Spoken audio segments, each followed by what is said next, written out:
I can feel the blood creeping up from the heathens. Got will, got fight, got pride, got reason. If they wanna go eat, then you know I'm gon' feed them. If you're coming for me, hope you're ready for a demon. I got eyes in the back of my head, I'm seeing. Take me for granted and you know I'm leaving. I'ma take what's mine with the webs I'm weaving. I could take this crowd from seeing to believing. Got a taste for blood and my tongue keeps bleeding. From the words I spit, so sharp, so freezing. So cold, behold, frostbite they feeling. I could tear you apart or I could go heal them. Don't believe in fate, don't believe in ceilings. I just need a taste and my mind starts peeling. I don't pace myself, I grind on kneeling. Got lust for change, I just love the feeling. I ain't gonna give up. Got too little time, I'ma live up. Head down, push forward through the tough times. Cause anything worth doing is a tough climb. And I ain't gonna give up. Got too little time, I'ma live up. Head down, push forward through the tough times. Cause anything worth doing is a tough climb. Cause I'ma live life for the fight, yeah, I'm here to get it. I got drive, got sight, always have a vision. I go by at night, I be in my feelings. I'ma be fine, need time, and I'll soon be winning. I live life for the fight, yeah, I'm here to get it. I got drive, got sight, always have a vision. I go by at night, I be in my feelings. I'ma be fine, need time, and I'll soon be winning. I can feel the blood creeping up from the heathens. Got will, got fight, got pride, got reason. If they wanna go eat, then you know I'm gon' feed them. If you're coming for me, hope you're ready for a demon. I can feel the blood creeping up from the heathens. Got will, got fight, got pride, got reason. If they wanna go eat, then you know I'm gon' feed them. If you're coming for me, hope you're ready for a demon.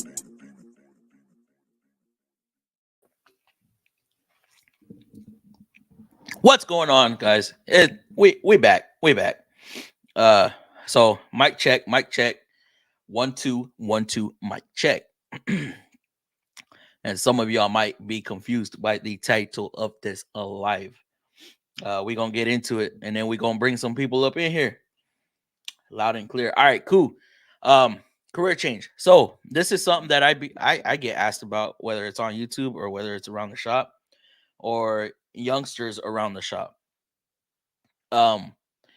If I could do it all over again, would I choose something else? Or what would I do? I think I've mentioned this before in one of the streams. Not sure if I would have chose something else. If I would have, it would have been another trade. It would have been welding, possibly going where my old man works. It's a bunch of hard labor. It works at a rock quarry. You know, that stuff is not easy, but it is a trade. He is in the welding industry and he does good at what he does. Now, aside from that, if I would have stuck to automotive, I just wouldn't have gone to the the college I went to, because I feel like it was a waste of time, waste of money. I did learn some. I'm not gonna lie, it was helpful to an extent, but being that I had so much training in high school, it just elaborated a little more on certain areas. It helped me in the electrical part of it, that's for sure. So aside from that, I wish I would have just jumped into um being a tech rather than going to school for it. Or I would have gone into business. Whole career change, right? Business. I would have done business. So well, I mean, how do y'all feel? Would y'all Is this something y'all wish y'all would have chose differently, or y'all happy with what y'all do? Let's talk about it. So yeah, super. We back. Are you coming in on the panel? Boy, Lakes, you coming in on the panel or what? Y'all email me. Career change. Yeah.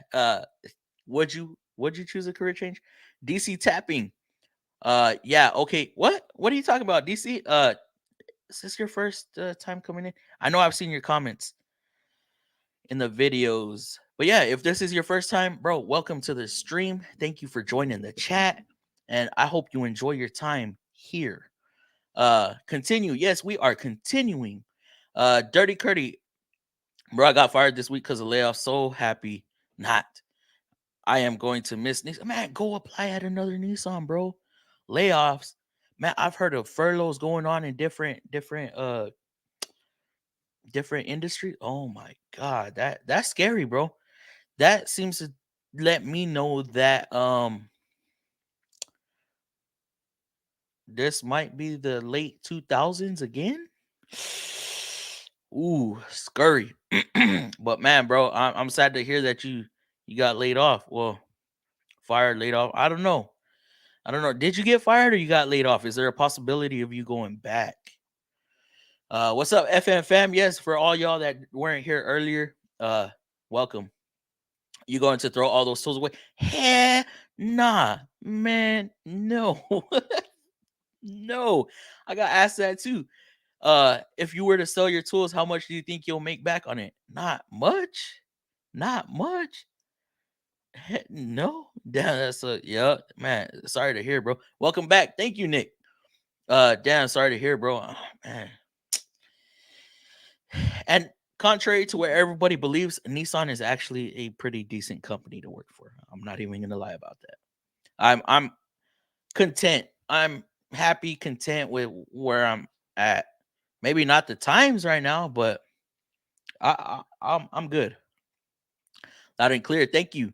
Thank you, Lakes. What up, Frank? How are you doing, bro? Welcome. Fluffy had to get no. Yes, yes. I took advantage while I was being out because I don't eat before I get on stream. So I be getting off. I'm like, man, I'm hungry. So yeah, I did take advantage of picking something up real quick. But the whole purpose was me to take my girl to her cousin's house because they got something going on. Um, so yeah, it's like, man, last one hired. That is honest tech gets the boot. Oh, that's what my paper says in a manner of speaking. G, damn, bro. Hey, well, try somewhere else. Try something similar. Honda, Hyundai, Mazda, Subaru, Mitsubishi. Man, you know all these import dealers, JDM, right? They're all similar. Japanese make. Saludos, Ruben. How's it going, bro? Sound is good. Thank you, DLC. Only change I would do is open my own shop. You think you would do that with as much well, where you're at, there's not a whole lot of competition. I mean, would you still do BMW or would you open up your horizons? Oh yeah, Barry, welcome back. At this point, dealerships just ain't for me. I have found out through this. Oh man, how long were you there, Dirty Curdy? I'd always do this, but maybe not always for money. Elaborate. We'll get you in on the chat here in a little bit. Actually, y'all need to uh yeah, y'all need to email me if you're willing to come in. I probably would have been law enforcement officer, but if I do start at this performance shop, I couldn't change a thing. I wouldn't change a thing. So yes, Supra, I know that is your dream job. Dream job. Yes. I went to school for carpentry, licensed carpenter for 9 years.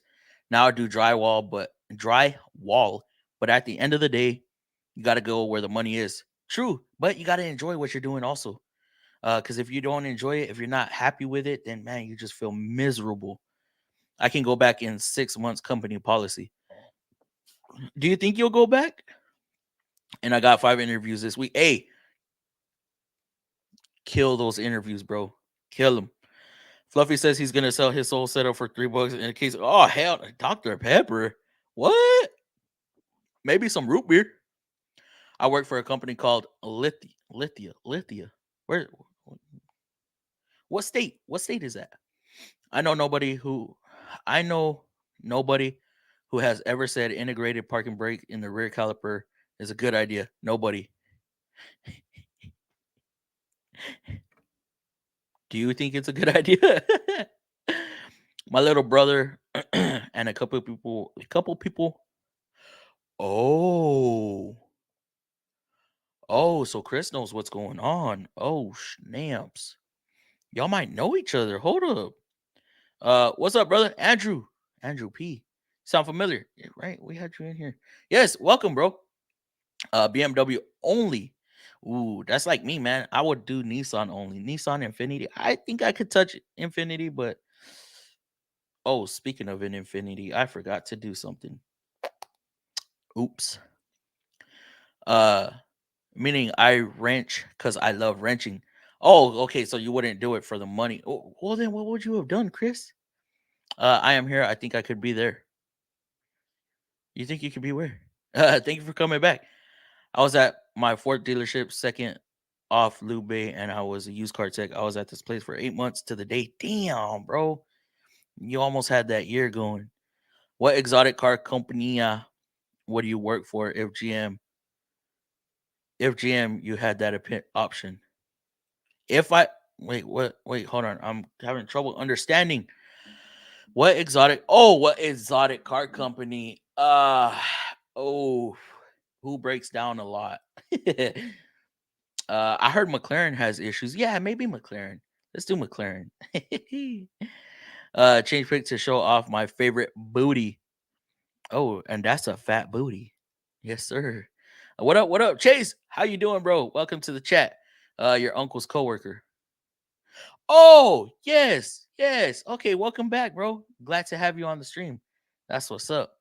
What's your favorite? Oh, that's for Andrew, not me. Need to make coffee. Oh, hey, he's about to get how do the this generation say it? He's about to get lit. They own like 800 dealerships on the West Coast. I'm in Oregon. They own like eight and oh, damn, that's a big company. Shoot, bro, Ford powertrain is gonna be used on Red Bull Formula One team. What? Really? I didn't know that. Yeah, bro. They go through mainline hella and or did at one time. Damn. Have you ever seen that video of the NASCAR tech crew completely rebuilding 10K? Yes, yes. It was a top fuel drag, right? No, top fuel dragster. They got the head off intake. They pushed the pistons out, and one of them got a new sleeve. I was like, yo, what the man? That's wild. That was wild. Uh,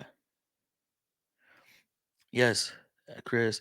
You'll get rich working on Nissan, and I wouldn't say rich, but you can you can live off of Nissan Infinity.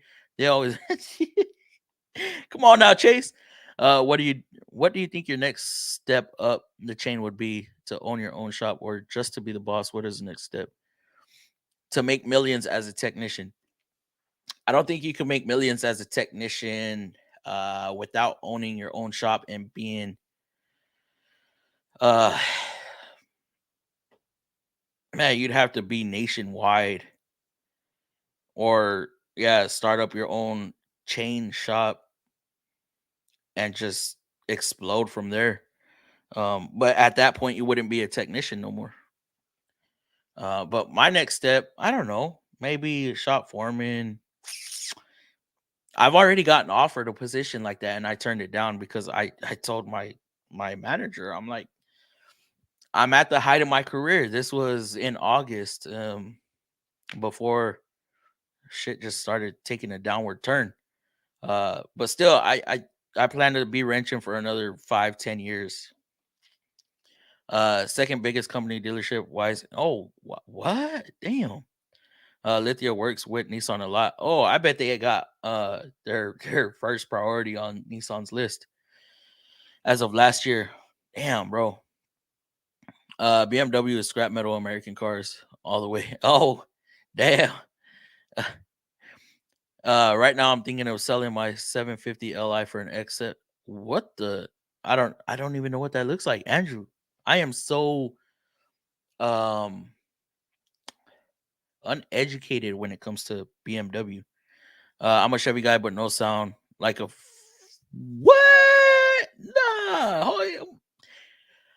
Nick, you cannot be a Chevy guy and liking a Ford V8. Now, unless we're talking about old school, like one Ford that I will drool is a Bronco, not one of these newer Broncos. Nah, the older ones, square bodies, one of the short wheelbase, lifted, ultimate off road truck. Uh, I like the new 7 Series, but I know there's gonna be so many things that'll break. Andrew, D21 is the best thing. Which one's a D21? I don't know these acronyms, man. I just scan them, work on them, diagnose them, fix them. Like somebody was talking about the B18 Sentra. I'm like, which one is it? The new one, the older one? Yeah. Oh yeah. My funny story is, I'll bring you in here in a second. Now the VR38 has the highest potential, in my opinion. What? Oh, now y'all you ain't talking my language. Sergio, what's going on, my bro? How are you doing tonight? You are you working? Where do you see yourself in 10 years? In 10 years, I see myself doing this maybe. Uh Maybe on YouTube more, bigger. Maybe there'll be a different platform. I don't know. In 10 years, I'd be finding a way out of wrenching every day. I know that for sure. My paper state, I was let go for over documenting cars and being a used car tech. They wanted to do 60-day until then. I wouldn't be risking my. Oh my god, Sergio, what's up? Yeah, I would only keep it until the warranty runs out. uh, they want us to not notate everything and wash off oil and anything like break. Oh no, yep, nope, that's a no go. Stuck working. Oh damn, Sergio. Hard body truck. Oh, the hard body, man. Some of those be looking clean. One of my buddies had a hard body, standard. Uh, he had the frame, the C notches in the frame for the rear. It was lowered. He had Armada or Titan wheels on them. I think they were 18s, 5-spoke wheels. Man, this shit looked clean. Low profile tires. D21 and Nissan's is a Nissan, a 90s Nissan truck. Man, I cannot spoke right now. Oh, $5. Thank you, Wato. Fluffy, what's up? You know what's up? We in here like swim weird. Uh, super sticker. Oh, Sayer Mobile Automotive, also known as Turner. Thank you for the super sticker, my friend. Thank you very, very much. No rush, Fluffy, unless you're Russian that is hungry for turkey. I am. Oh, oh, oh, oh, oh. Wow. Thoughts on M52? I have no idea what that is. I am so Nissan, and when it comes to Chevys, I am so uh into what I own, and then of course Silverados. Tell me, as a technician, do you enjoy working on? No, no, I don't. I like to get paid to work on the vehicles. I don't want to work for free, and working on my car is working for free. So that's why I bought a newer vehicle. That way I could take it to a dealership to get it worked on. It. I don't have to work on it. And I have extended warranty, so I don't have to work on it. You know, I can make money working on my own car with the extended warranty, but if I let's say I do a transmission, I'm gonna have to have somebody come program it. I can't program it. You know, some of the parts am I gonna get? I don't know. I learned to drive in the hard body detail. Oh, I learned in a Blazer. It was like a 97 Blazer. Oh, 97 Blazer. Run my shop be shady with used cars, like using junkyard parts. I mean, does a used car have to necessarily get new parts? Recently purchased come in. They don't want you notating things unless it's a complaint. Oh wow. That's not good. All right. I'm gonna start sending out links right now. Let me see. Where is my boy? Shit. Who's coming in? Who's coming in the stream? I gotta look at my sends. Uh, where the hell? Oh, there's Chris. Oh, let me see. Paste.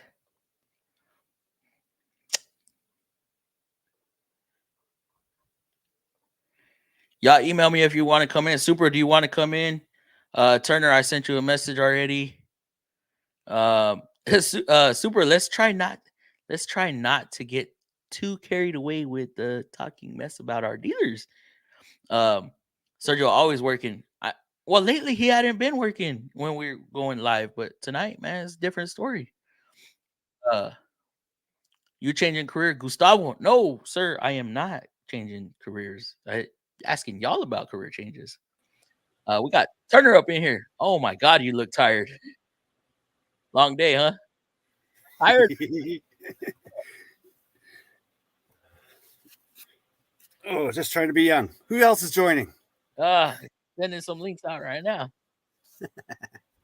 We got Can't just be my ugly mug and your pretty face on this stream. It just wouldn't work. Hey, it just depends what people are into. They focus on customers coming back after their 30 days. Oh man, that's not good. Not good at all. Have you seen that video of 2000 model Maxima B? Yes, dude, that guy was banging gears. I actually know somebody who's who converted their Maxima into a 6-speed. That thing, we raced in my Cobalt. We raced my Cobalt against his Maxima, and I was right there with him, but that thing was loud too. Got Chris. What's up? Oh my God. Super freshly shaved, man. We got to keep it PG-13. We have a minor in here. Well, Super is the youngest one. Hey, I'm 24. Yeah. It's okay. 24. Damn. Yes, sir. Damn. God. Hey, Andrew. Fresh out of the womb. Do you want to join in, bro? I'll send you a link if you want to join in. The non-turbo M54, M55 is a turbo engine offered in the E90. The car have shocks leaking, oil leaking. Oh my God, dude, Super! They really did this, bro. Yeah, they told me not to look at, not to like worry about it because it's not the complaint.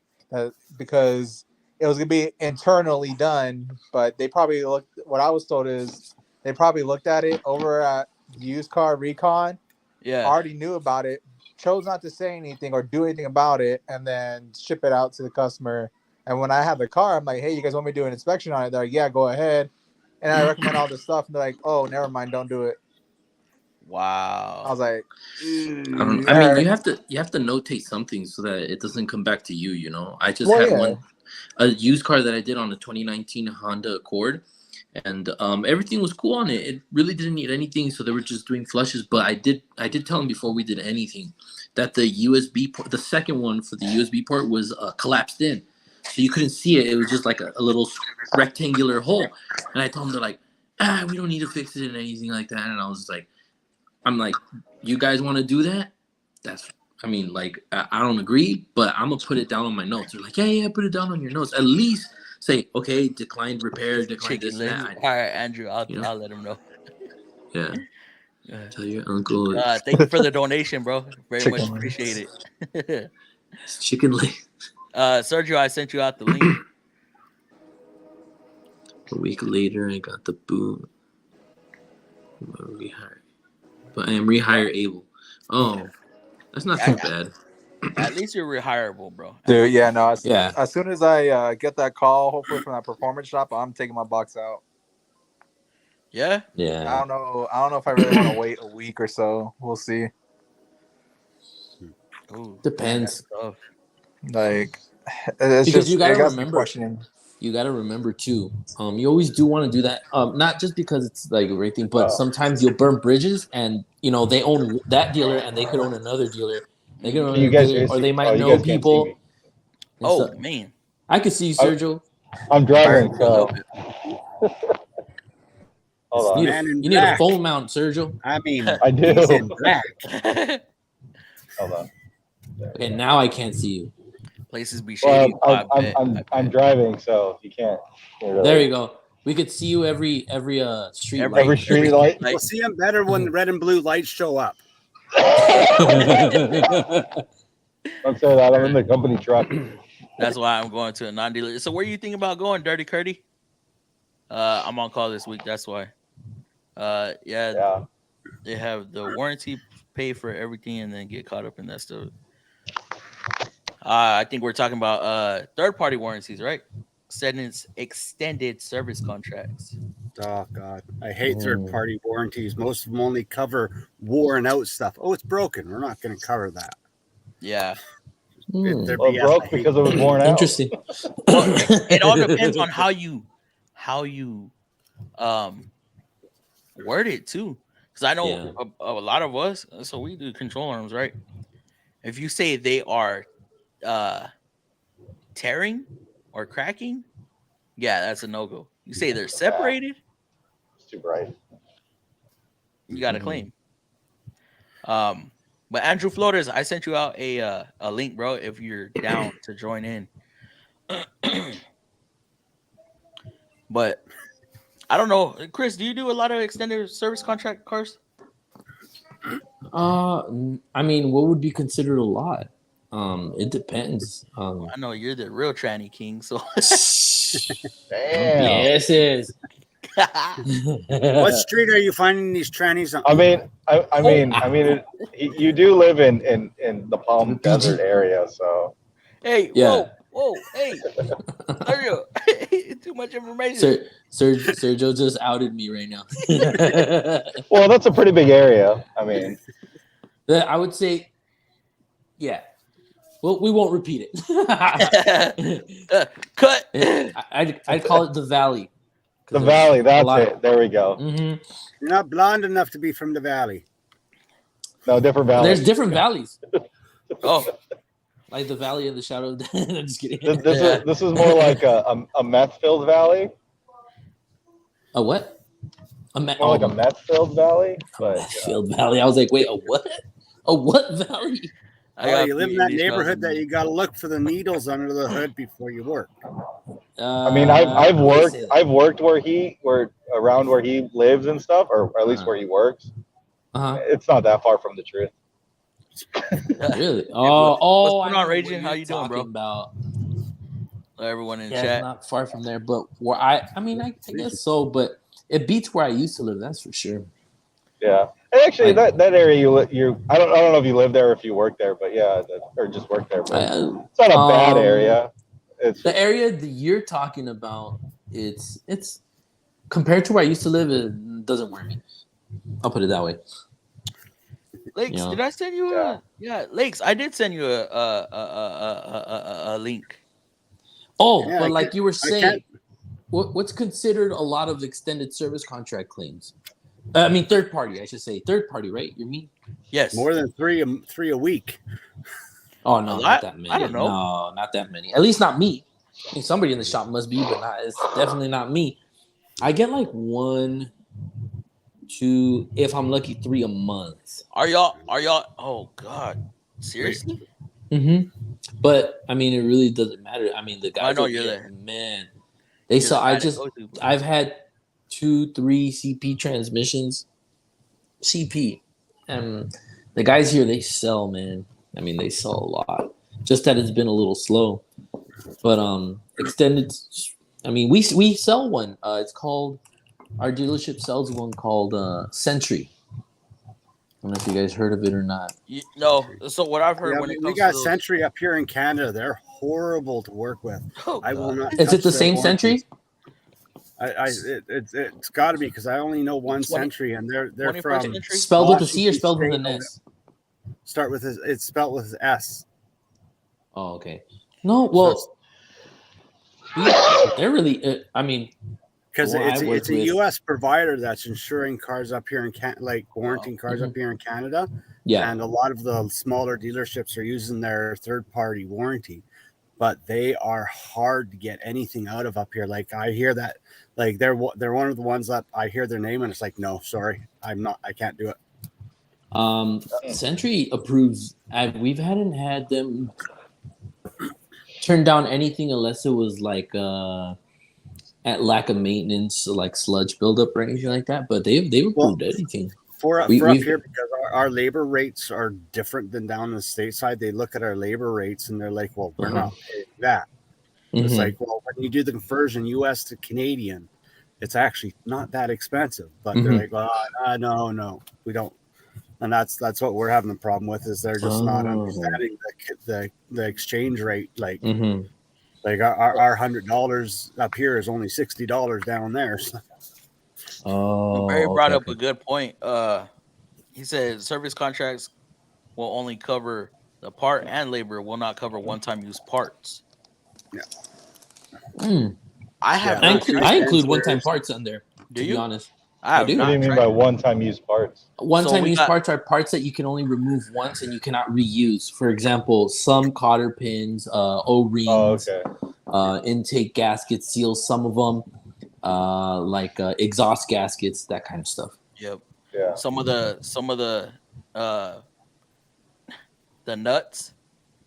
Some of the nuts are one-time use parts because they're those like crimp type where they got the nylon on them. What about you, Lakes? Y'all do a lot of set in service contract? Yeah, we do a lot of work with Silver Rock Warranty Company and a bunch of different warranty companies. Yeah. Another one that I've worked with is Cornerstone. Cornerstone, yeah. And that one is when I used to work for Ken Garf, they used to have that one a lot. Cornerstone. I'm only used to like the major insurance companies like Allstate. I hate dealing with them though, because you have to take pictures and videos, and they want all the scan data and freeze frame data, and if you forget to put something in there, then you got to pull the vehicle back in, take the freaking wheels off, measure the brake, the rotors, the pads. It's like, oh my gosh, bro! Really? It gets so old. Yeah, so some of these insurance places, like I used to do a bunch a long time ago, and same with Midas up here. They used to do a bunch of them, but it just started getting ridiculous at what we had to give them to get anything out of them. Yeah. Like, oh man, they send inspectors out to us, and then they really just take pictures of all four corners of the vehicle, take pictures of the faulty part. And then if it's an electrical issue, they have us test the check voltage. You want to be on live stream? Voltage, verify ground. Okay, thanks. I mean, they usually send the inspector, and then they get whatever they need from there right then and there. I mean, freeze frame data or whatever it is. But that's the thing. They should have area reps that kind of show up for some of the stuff. Like, I think that's the way it is. Doing it if I had to wait a day or two for an area rep to show up and take a look at what needed to be done, then it would be better. But I think that's the way it works out here. I'm not sure how it works anywhere else.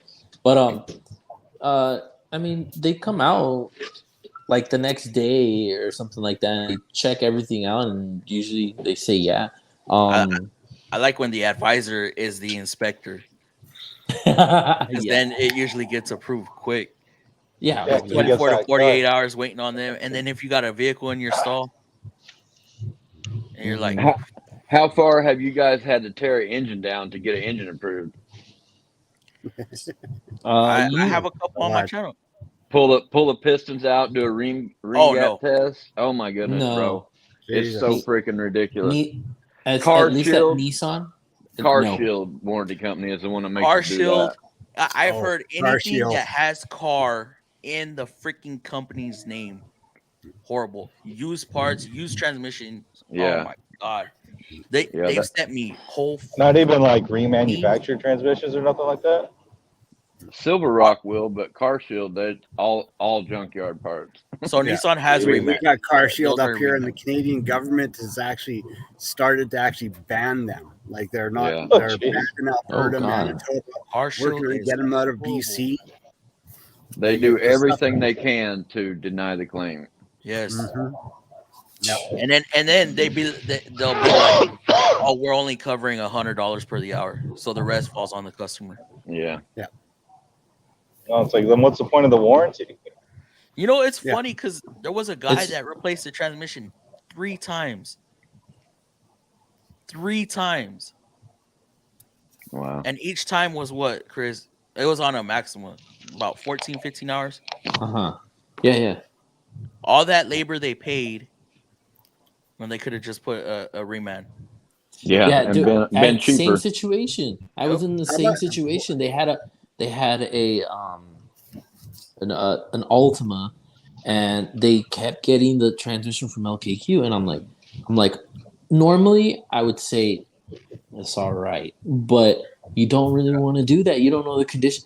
It came back like 3 or 4 times this again, and they kept replacing and I'm like, dude, at this point you would have been better off with just getting a reman at this point, you know? Well, So The the amount of first times that you pay time, for labor.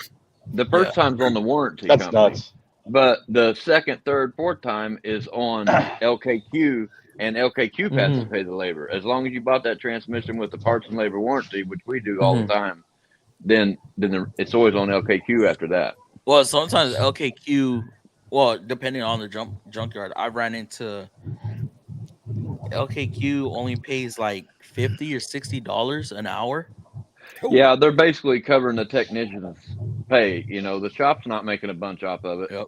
but at least it's covering the technician's pay. You know. Yeah, it's something. How You know much what? do you guys get charged for the like? Do they charge on like the dealerships charge for their third parties down there?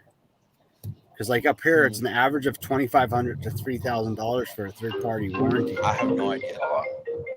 And like with that kind of money, I tell the people your car, you're paying 10, 12 grand, 15 grand for that $3 grand that you just paid could actually be the cost of the repair. I'll be right back, guys. Yeah. I think my son, I bought it through me, but he bought a 14 Mustang, and it was like $2,800 for the extended warranty on it, which we've never used in 3 years so far. $2,800 you could turns into 6,000, but Yeah. that turns into 6,000 with a freaking high interest rate, you know, because you're paying interest on that money too. Yep. That's why if you plan to get a service contract, pay cash. Yeah. And of course, if you don't use it, you get some of it back. It's not always guaranteed. It's just stipulations of the contract. Yeah. But this is the way I look at it. I'd rather have it and not use it than need it and not have it. Yeah. You know, because at least it's coming out monthly, and you're not. Yeah. You know. A transmission job is going to be $5,000. Yeah, I could do it myself. But just the part alone, $3 grand for a transmission, depending. I don't know. Yeah. You know, an engine on some of these vehicles are going for $10,000, $12,000. That I don't remember if I told you. I don't think this had happened yet. But the bad technician that got fired. Yeah. He did 2 jobs. You know, the Nissan Pathfinder 18 and a Land Rover. The Land Rover also came back on the hook. Jump time. Oh my gosh. Oh, did you end up tearing into that one yet? Yeah, it jumped time. $20,000 is the estimate. The engine alone is $13,000 from the junkyard. Jeez. So I have an older Infinity that I've had for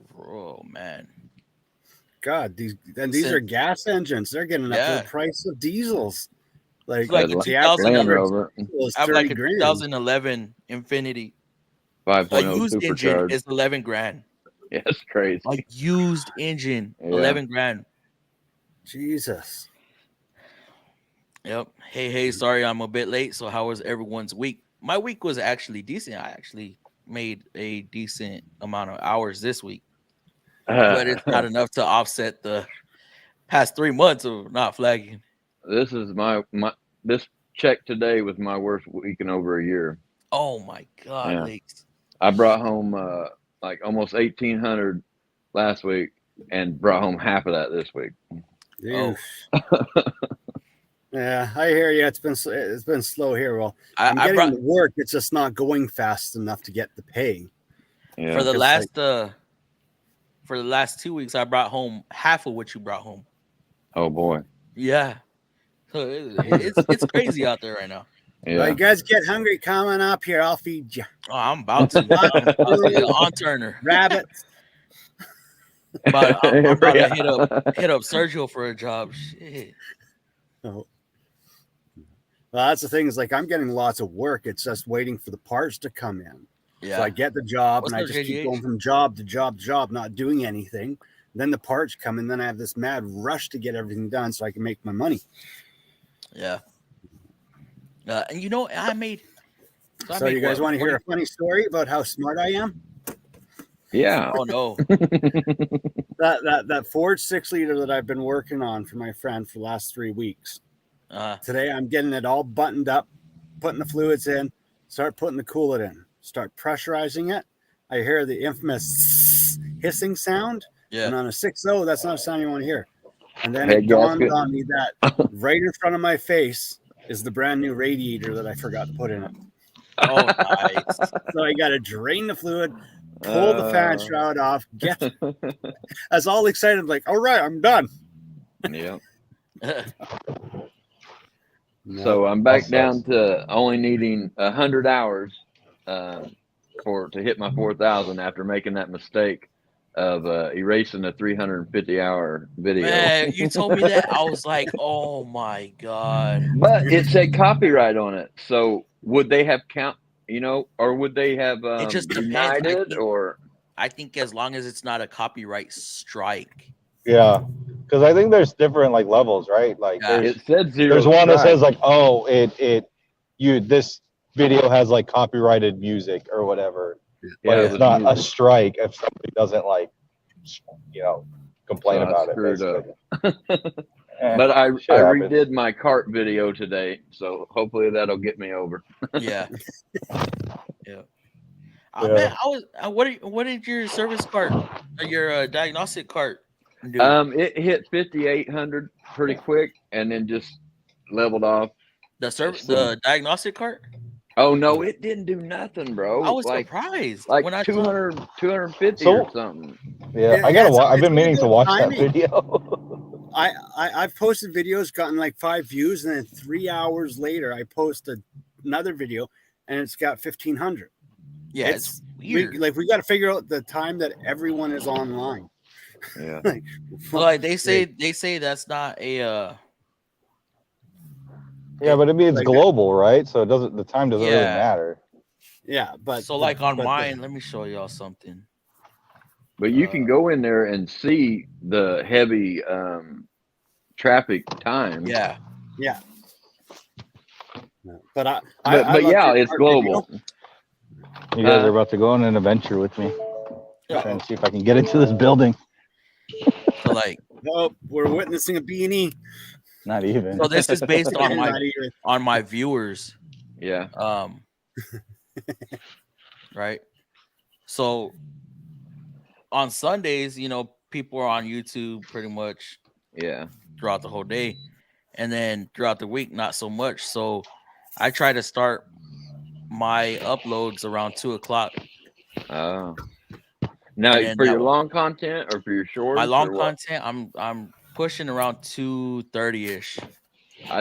My long content, I just do it whenever I get it done. Yeah.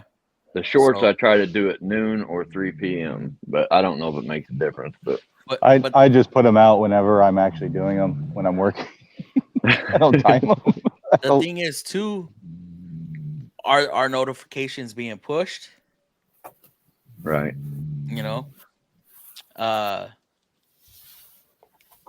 And then I don't know. It's weird. 'Cause like y'all said, you can put out a good video and it don't do nothing. You put out a horrible video, it'll do good. Well, that one short I did hub removal bolt and nut trick. It's Yeah. got like 800,000 views, and somebody made a comment in there, said they actually sell a kit to do that, and I looked it up. They do it. All it is a freaking bolt and a nut. Wow. So I think I'm gonna buy it and do it short and name it the same thing and see if it'll take off. Yeah. Damn. I was gonna say something. I totally forgot. Finally made it home. Took me like 20-30 minutes to find an actual road. Upgrade. Yeah, Jesus. glad you made it home, bro. What was that? That's my upgraded Mac Lite because the battery won't charge anymore. So I wired in an M12 to it. Nice. Yep. Yeah, Nissan love one-time use bolts. Yeah, they sure do, and they freaking get us bad on that. My Stretch F-150, my truck through CL for pressure sensor. Was it when I changed the spark plugs on my Frontier? I had to change the gasket. I remember that for the intake. Look at me. I don't know if I actually had to do it though. What color was it? I think the original one was orange. Okay, you put the black one on. So I think the replacement I bought was blue. Oh, okay, you got aftermarket. Yeah. So that 18 Pathfinder, the new junkyard engine we got, yeah, they paid 7 hours extra with the engine out to put that water pump in. 7 hours. So that was the first time I'd had a 3.5 timing cover off to do the chains. But all I did was just mark them, remove the pump, slide it in there, took the tensioner off. I didn't have to really do nothing. 7 hours. You didn't even have Lakes. You didn't even have to take the front cover off. It don't have it's an 18. It don't have a bolt. It don't have that inspection hole. 18 Pathfinder. Are you sure? Got the electronic, BBTs solenoid. Yeah. You know what? And I've done a bunch of head gaskets on those. Yeah, it's got like a bump out there, and the older ones had, or maybe different models or something, had a bolt inspection plate there, but this one didn't have it. Those black plates? Yeah, it was a solid cover. You got me thinking though. How many? Sorry, guys. Torque converters have a drain plug. Yeah. Do what? Torque converters. You've got drain plugs. When you drain the transmission fluid, you're supposed to drain the torque converter fluid, roll it up to the center, and refill it. That sounds like blinker fluid or something. I don't even buy it. No, this is true. That's technically right. And GM that I do, there's a little bolt. You unbolt it. The fluid pours out. Then we got a special tube that you put into it. You roll it up to it till it's in the center line, and then you start pumping the fluid back in the torque converter, and then put the bolt back in. I've never seen a bolt in a torque converter like that. No. All right, guys, I'm gonna introduce somebody right quick. Andrew Flores, another BMW tech. We got him joining in. What's going on, brother? Hey, what's up, guys? How you doing? Pretty good. Where you at? You at home? Yeah, in my garage. Dang. So how's life over there at the BMW shop? It's good. Everything's going good. A lot of work. Like I said, we're steady busy over there. There's cars that have been there for there's one car that's been there probably for about a year, but it's like a 1990 3 Series. But this guy's probably already spent like over $100,000, just like full rebuild, motor, engine, trans. Everything, every nut and bolt, brand new. Y'all do performance over there too? We used to. We got a dyno, but the boss said he was losing too much money doing performance stuff. So, like, if something performance comes in, he'll ask one of us, like, "Hey, y'all want to do it? Y'all can do it at home." So. Oh, nice. We're more like, it's an independent shop, only BMW, but we're more like a dealer alternative. Like we follow dealer specs. We only use dealer software, only parts from the dealer. So it's pretty much ran like the dealer, but just an independent. He's been there in business for like 40 years. So, he knows what he's doing. Like, that's good. Damn, I guess I didn't move to Texas. Shit. I've been there going on a year. It'll be a year in March or April. I've been there about a year, but so like there's guys that have been there like 30 years. That was his moneymaker. And when I stepped in, they're like, "Man, you blew this guy out the water. Like, you're the moneymaker." So I haven't been there long, but like I got like I can pick and choose like what I do, but pretty much I just do all the big stuff like engine swaps, timing chains. I don't do like simple stuff like brakes and oil changes, and they got other guys for that, but I mainly stick to the big jobs. But Heavy line. we're not on flag, so like, I mean, I just did a timing chain. It's like a 23-hour job. I do it in like 8 hours. So Damn. I mean, if I do it in, in 20 hours or 8 hours, I get the same amount of pay. If I take my time and do it in 30 hours, I'm literally getting 30 hours for it. So, Yeah. I mean, when I first came in, he saw that like I can, bust my butt and, knock these jobs out. Like I said, these guys were doing like an oil pan. It would take this guy like 3 days to do an oil pan. And when I first started, he's like, "Oh yeah, man, when I was, your age, I can do these in about a day or so." And then my buddy came up and he's like, "How many of these have you done?" I'm like, "This is my second one today." And the guy was like, "What?" And I was like, "Yeah, Damn. I mean, You come from a dealer, or you've well, always been independent? yes and no. I mean, I was at the dealer here, but it didn't work out. I had some like issues with the what was he? Not the foreman, but the guy in charge of the shop. I forgot his title. Service director, service manager. No. He's like over just the techs. Shop manager. foreman. Shop lead. Yeah, like the shop foreman, I guess you could say. I just forgot the technical name for it, but he was like, he came from Puerto Rico and he brought all his guys with him, so he was favored, like giving them, all the money jobs. So Yep. I went to another shop. I was there for probably about a good year, and then this shop came up with an opening. My Snap-on dealer told me like, "Hey, go talk to this guy over here." And I went and talked to him. He's like, "Yeah, man, when can you start?" So Damn. it's good. I mean, Yeah, Rebel told me that y'all rocking and rolling over there. yeah. He told me about you. I was like, "Oh, snap!" I was like, "Man, he just came on the channel not too long ago." Yeah, we stay busy. Like, I mean, me personally, I'm always busy because I got the big job. So yeah. Like sometimes I'll tell them like, "Man, I need a break. My brain can't handle this so much all at once." So they'll tell me, "Nah, just kick back. You don't got to do anything." So yeah, like I said, he came up to me the other day and he's like, "You like working here?" And I was like, "Yeah." He's like, "Man, we like having you here." So I mean, That's good. It's good. Yeah. I mean, I used to have my own shop a few years ago, but I partnered up with some guys and things went kind of sideways. They wound up clearing out the bank accounts and man, screwing me over for a bunch of money. So it didn't work that's out. a little scary when you go into business with somebody else. Hell yeah. Yeah, but Lakes, I was gonna tell you.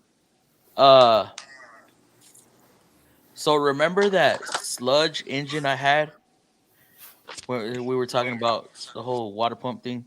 Yeah. That was covered by a service contract. Wow. That was covered by a service contract. Wait, did you say sludge was covered by a service contract? What? Yeah. Religiously 5,000 miles every oil change. Yeah, if you got the receipt. So they got they got their Yeah. I didn't know it was sludge, bro. I went to do a sprocket, right? It pays 11 hours to do the front cover or a timing chain. I'm not gonna freaking squeeze that cover through there. So it takes an hour to drop the powertrain. So I drop it, pull the front cover off. I just see it caked in there. I was like, "Oh my god, damn!" So then I put a bore scope down the cylinders. They're all scratched up. I was like, "Oh, stop!" I was like, "Damn!" Called it in. They came and looked, verified that the cylinders were scored up.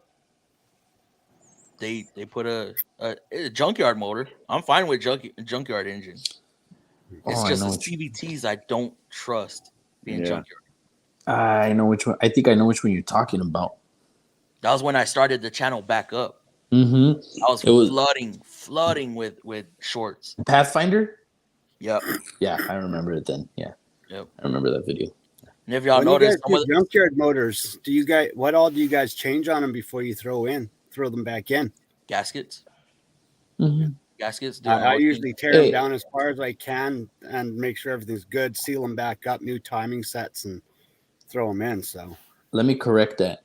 If they pay us, we will change the Yeah. seals. If they Yeah. pay us, if they don't pay us for it, that thing is going in the way I received it. Maybe obviously oil filter and like the basic stuff, like the basic seal. Yeah. But sometimes they don't even Yeah. want me to change the spark plug. They don't want me to change it. I'm like, dude, like, Yeah. that's the thing. It's like I tell my customers, like, if you want me to just throw it in, there's 0 warranty. Something's not right with it, then Mhm. that's not on me. And if it doesn't run when I put it in, that's not on me. So give me an extra $500. I'll throw some new seals, new timing set on it, and then at least I can give you some sort of a warranty on it. Yeah, So, it's true. Y'all deal with aftermarket warranties, Andrew?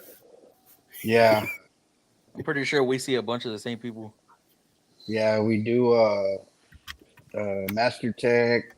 It's another one I can't fucking stand. Yeah, I mean, I'm not really too experienced in how they do the warranties because we're like in the back, but I know we got inspectors come out and want to inspect them, and some of them are cool. They're just like, well, what's wrong with it? You know, what do you want? What do you want me to say is wrong with it? And I mean, it's sometimes you get those ones that are like, you know, they want to see everything, you know, your scan sheets, and they want you to tear it down in front of them, and but sometimes, I mean, from my experience here, the guys that come by, they're pretty cool, and they're just like, well, yeah, it needs an engine, all right. So yeah, we get a cool one every once in a while, but man, sometimes some if I have who do we lose? Supra, I think. Supra. Sometimes they'll come in, you know, to look at a CVT issue, and then they'll be like, "Well, I kind of didn't feel." I'm like, "Bro, it's a freaking transmission. It's a CVT. You know, there's something going on with it." Especially on the Sentra. Automatic. He didn't like the right hand, the right hand side of the screen. He wants the left. Nah, the reason I don't know what the hell happened. But let me catch up on the comments real quick, guys. On my F-150, my truck threw check engine light for exhaust pressure sensor. Do you know if that's an easy fix to swap out? I do not know. Never. What year is the F-150? Like, I think he said it. 19. Let's see. Yeah, it's a 2019. 2019. Shouldn't that thing be covered under warranty, Andrew? That should be under warranty still. That's good. That should be under the unless Ford it's out by Extended. mileage. Yeah, unless it's out by mileage. Well, even at that, the sensors Ford, they usually ignore the mileage and they'll just swap it out anyways. Yeah. Really? Ford's not crazy picky with that stuff, like because there's a lot of recalls and the legal stuff that they're going through. They're walking a fine line now. They're like, hey, we're changing our system. So like, even with the warranty work that I do for them, I'll turn around and say it's $20K over, and they're like, it's an $80 sensor. Let's do it. Yeah. So, Nick, I don't know what you mean by swads. What do you mean, bro? Andrew, depending on model and engine, it costs around $135. Does not hard depending on rust. Well, he's down here in Central Texas. I don't think there's rust. But if it's late 90s, he's talking to another Andrew. What's that? I think he's talking to another Andrew. Yeah, there's another Andrew P. Yeah. Silence that phone. Somebody's phone went off. Man, that was way back. Yeah. Oh yeah, man. I'm at 20 minutes behind. Hey, Flo, think of going back to school to learn more on the newer crap. Didn't you say you went to Lincoln Tech? And I do not recommend Lincoln Tech. I don't recommend UTI. If you're gonna try to learn newer stuff, man, just hit up a community college that does the automotive, or pick a dealer of your choice and get sent through them. You get paid to go to school when you go through a dealer. Yeah. Make a vid on the Infiniti. I can't. There's some stuff behind the scenes I cannot. I had videos on that one, and some stuff started happening, so I had to take them down. Yeah, see, Caterpillar in Detroit paid for my education. Nice. So, Part is decently cheap and not hard to replace them. Work has been terrible for me lately. Barely 80 hours in 2 weeks. Man, I would be happy. I'd be content with 80 hours for 2 weeks. Don't worry. After tax season's done, you guys will all be picking up. It says 2.5 week pay period. Oh, 2.5 weeks. Okay, so that's 35-ish. 20 days. Yeah. If I'm not mistaken, because 2.5 weeks. So that'd be 14, 17 days. 17, 16. 18 days, maybe? 17. I'm out of this. I don't know anything about math. No, 15. I don't freaking know. No, so it would be 17 days. 17 to 18 days. Yeah. Something like that. I made 400. Oh, I'm right there with you. Horrible. Horrible. I feel for y'all. It's been 25 years since I've been in any class of the new technology on diesel trucks are getting more complex. Oh, you're in the where's my diesel guys at? Yep. Damn, where's Justin? Welcome to diesel. It's starting to become stupid. Deaf. Well, that's the thing is the last 2 years I've had to go through like 6 courses on new technologies. Damn. Just to be able to do my job and relearning diagnostic softwares again and like that's the thing. This is why today I did a compression test using my scope because we had to find the balance of each cylinder. I had to find the balance of each cylinder to figure out what was going on with the thing. Yeah. Because the computer off of the injector back pressure is picking up a signal on a balance rate. So I had to figure out which cylinder was given the bad balance rate because that's not in the data. You know what? I remember learning that. I remember talking about that. So it was Chris. Do you go to any other classes? Which ones?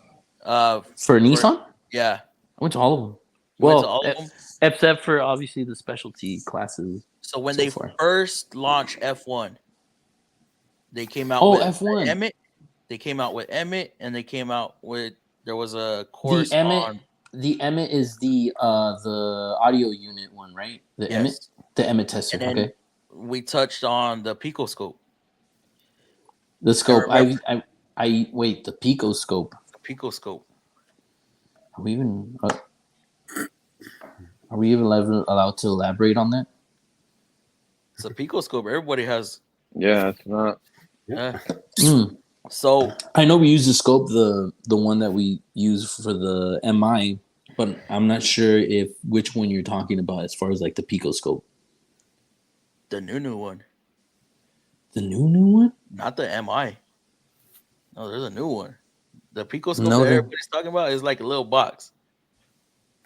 Not the little triangle. I got the hand tech. It works just fine.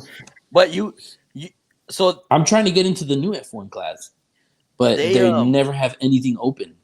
You're looking at amperage while cranking, right? And you're looking at crank signal.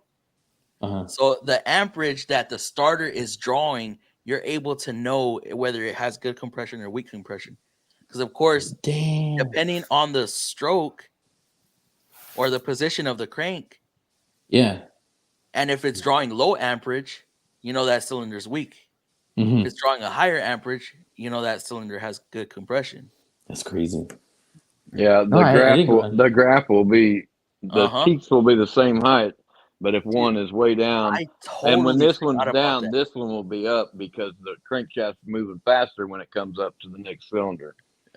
No, they never went over that with me, bro. Compression tests like that. But you know what? But I'm trying to still go to the new F1 class. But again, the bonus last year I couldn't get in. This year I'm trying to get in. I still there's nothing open. The one nice thing that you can do with scoping, like using the pressure sensor on the scope, is you can also find out if there's any valve irregularities too on the compression stroke, and on the exhaust stroke, because that shows up. Yeah, I've watched a lot of videos on it. Out a little bit, or if you got a bad never valve, got into it shows the difference. Like on the engine I was doing it on, the one cylinder I was working on, one stroke would have perfect compression, second stroke good compression, third stroke bad compression, and it was a rack issue. Damn. Oh. No, I'm not familiar with the Pico scope. Then no. It's like a Yeah. blue. Wow. The one that we're supposed to have is like a blue. Looks like an amplifier. Well, you Like can for do audio. cranking compression with any scope. What the Yeah. hell? When did you Scope take and a that low F1 end class? clamp. Where'd you that? take that Even your F1 class? Snap-on scope will do it. So Yeah.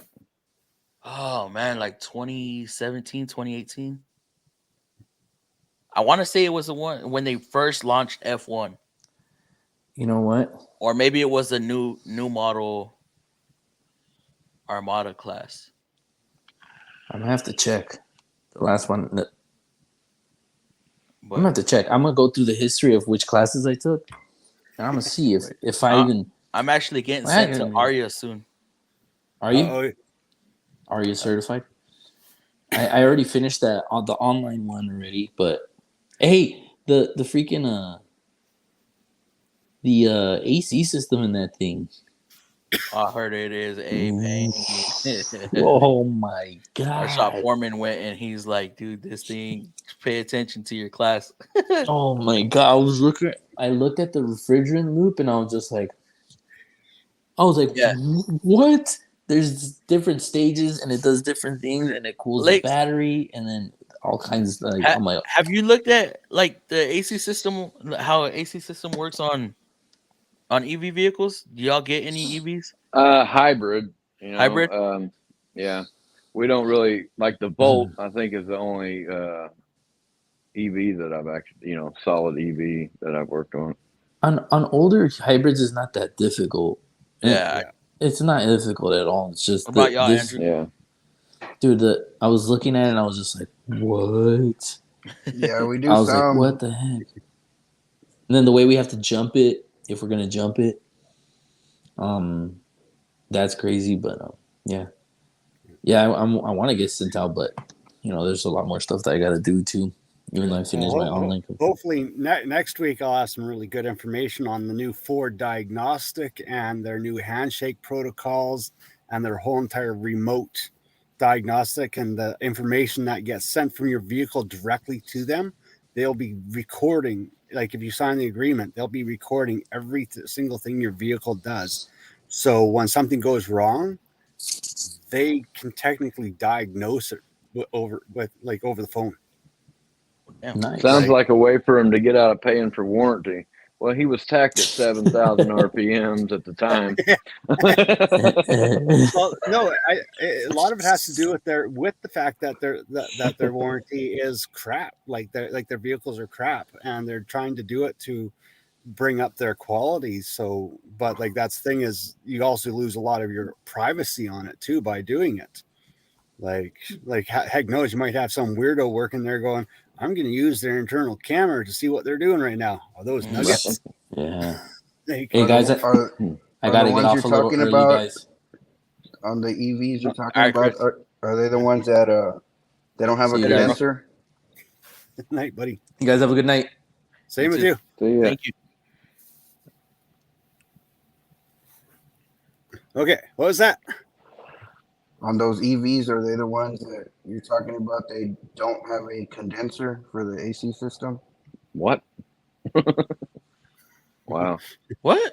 Yeah, like on the new BMW, they don't have a condenser. They have a heat exchanger, and they have Wow. two radiators instead of a condenser. So they have a high temperature radiator and a low temperature radiator. So the coolant runs through the main radiator, and then you got a radiator for the turbos, and then your heat exchanger runs the Freon.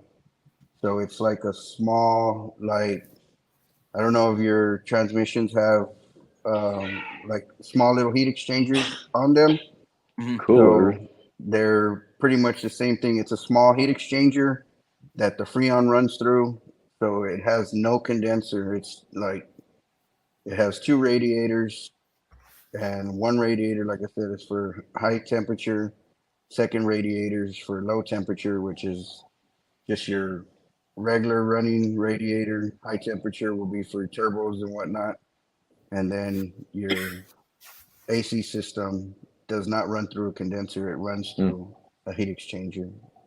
So would Which that be a basically low does the pressure same AC thing. system then? That what? Would that be a low pressure AC system then? No, I mean it's still under high pressure. You still got a high side and a low side, but That is it's crazy. just the technology coming now and through it, and so you got your radiator for your cooling system, you got your radiator for your turbo.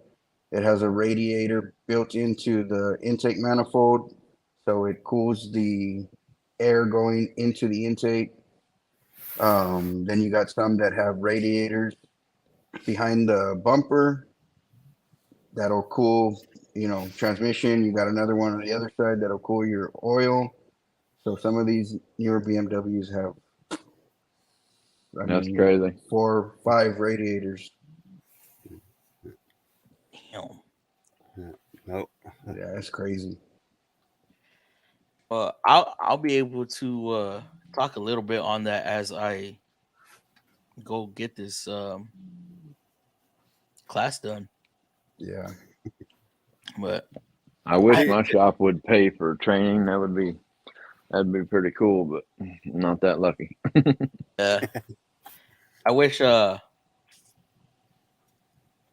I'm sorry. I actually really don't even want to be EV certified. I told my foreman, this I was thing like, right here, it has 3 radiators itself. What? damn. Yeah. Damn.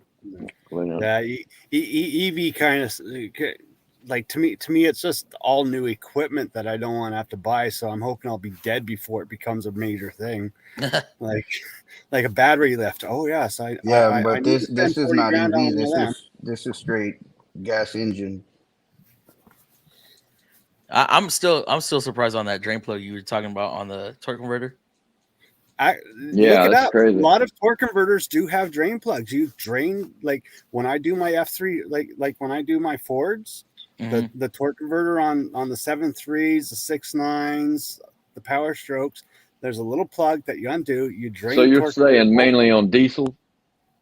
That's actually on the gases and the diesels. Not all of them have it, but when you pull the inspection plate, roll the engine over and check for a plug, because if there's a plug, then you need to change the fluid in there. But yeah, I've never seen one.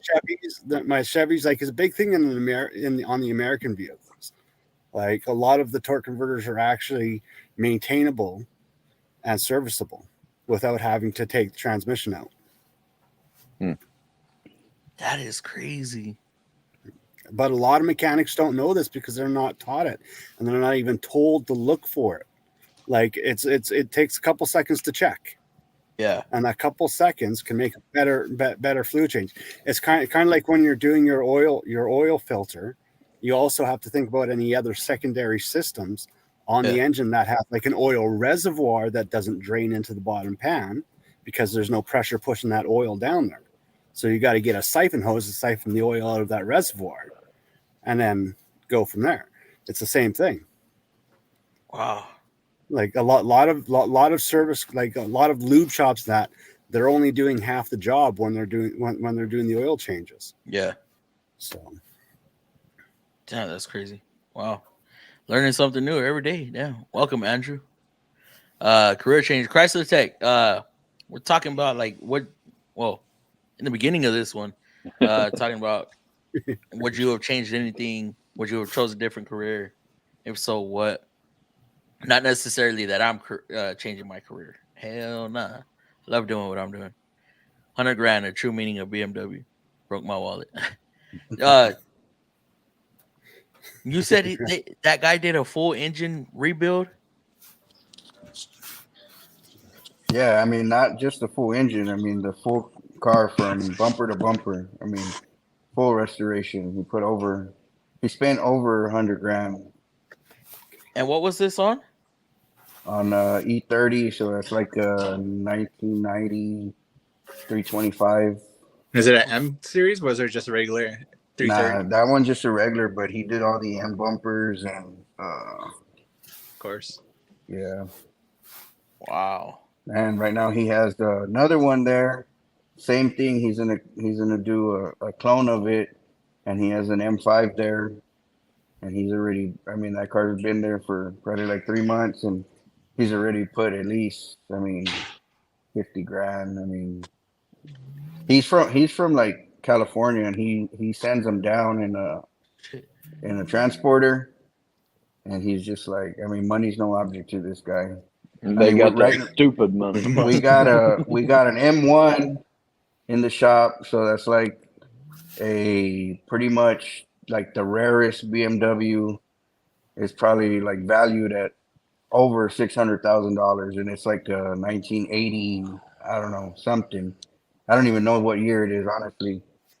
And we have that. We have several E30 M3s. We have 2002s. We have CSLs. We have a bunch of old classic cars that are there just for like to get like completely done up. And we don't do body work, so we don't do paint and body or anything. We'll send that out, but everything else we'll do. Like, so we'll get it ready, send it to the body shop.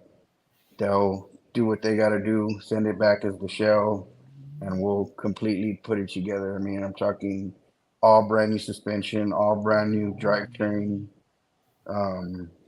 brand new, suspension, everything. So Damn. It's a pretty cool place nice to have work that for. kind of money. Yeah. That's what's up. Yeah. At that point, I mean, is the car even worth that much? I mean, to certain people like that M1, it's like, to me, it's like one of the ugliest cars I've ever seen. And the guy came in the other day talking about this car's worth more than his house, and I'm like, I mean, where does this guy live? Like, how much do you think this car's worth? And one of the guys is like, man, that car is upwards of 600 grand. And I was like, no way. And I looked it up, and it sure was. They're going for like 600. I was like, damn. You work on any i8 like that? i8, yeah, I've done some i8s. That was fun to work on. Well, this one, it was a guy. He was doing like some rap videos. I don't know what, and he was spinning out, and he hit a curb, so he broke the axle. He broke the subframe, and I mean, just in parts alone, he was probably looking at like 20-30 grand, and he was like not trying to put that money into it. So I think he wound up selling it, and he got a R8. And then he brought that R8. This was at the other shop I was at before. Yeah. At the other shop, we did, Mercedes, Audi, Porsche, Land Rover, Aston Martin. Damn. But my specialties was BMW. I mean, I can work on Mercedes and all that, but that's where I like to stay comfortable with the BMW. BMWs. So, yeah. But here it's just strictly BMW. Like, we have people that bring their BMWs, and then they're like, hey, I have, this and that. Can I bring it? And they're like, nah, we don't work on that. We only have our software. We use BMW software. So we can't even scan another vehicle. I mean, I got a scanner that I can plug in and scan and program with, but he don't like us using that. It's called ISTA. That's what the dealer uses. And that's all we're allowed to use on these cars. Damn. I mean, like I need to move to Texas. Well, at least BMW's not using that dual clutch transmission anymore. Oh yeah, that thing was brutal. Are they? I didn't know they stepped away from it. Yeah, I think some of them still use it, but I don't know about the new ones, but I know up until maybe like 2015, 2016, they were still using it. So of course we don't get anything that's in warranty still. So I think the newest thing we've gotten is probably like, I don't know, I think I saw 21, 22 X7 not too long ago. I did a window. They broke the window, so I had to do a rear window in it. But that sounds expensive. Yeah. Do you I mean, does BMW let y'all do warranty work? Being that y'all use their softwares and stuff? Well, Will they pay y'all? they used to, yeah, they used to, like recalls and stuff like that. Mhm. They used to, and we would, send them the RO, but somehow or another they stopped paying, or they didn't pay what warranty was supposed to pay for the job. So my boss just said, "Yeah, we're not doing that no more." So we used to have a guy that would come out in a little, one of those Sprinter vans, and he'd come Yeah. and he'd scan every VIN number and be like, "Okay, this one has a recall," and he would, fix it right there on the spot, whatever the recall was, and then they would, um, send an invoice or whatever, and then they just stopped paying. Like he had so many invoices, and he send them in, and they were like not trying to pay. So he was like, "Yeah, we're not doing this no more." So That sounds really like the doesn't. Mercedes trick. Andrew sounds like he has a good thing going. Hell yeah, he does, Billy. What are your thoughts on Mercedes used to pay, LKQ but engines? LKQ engines, I'm okay with. The transmissions, if it's a CVT, I'm not. I feel sketch about putting a used transmission in a used CVT. CVTs are probably the reason Nissan is. Hey, whoa, Billy, come on now.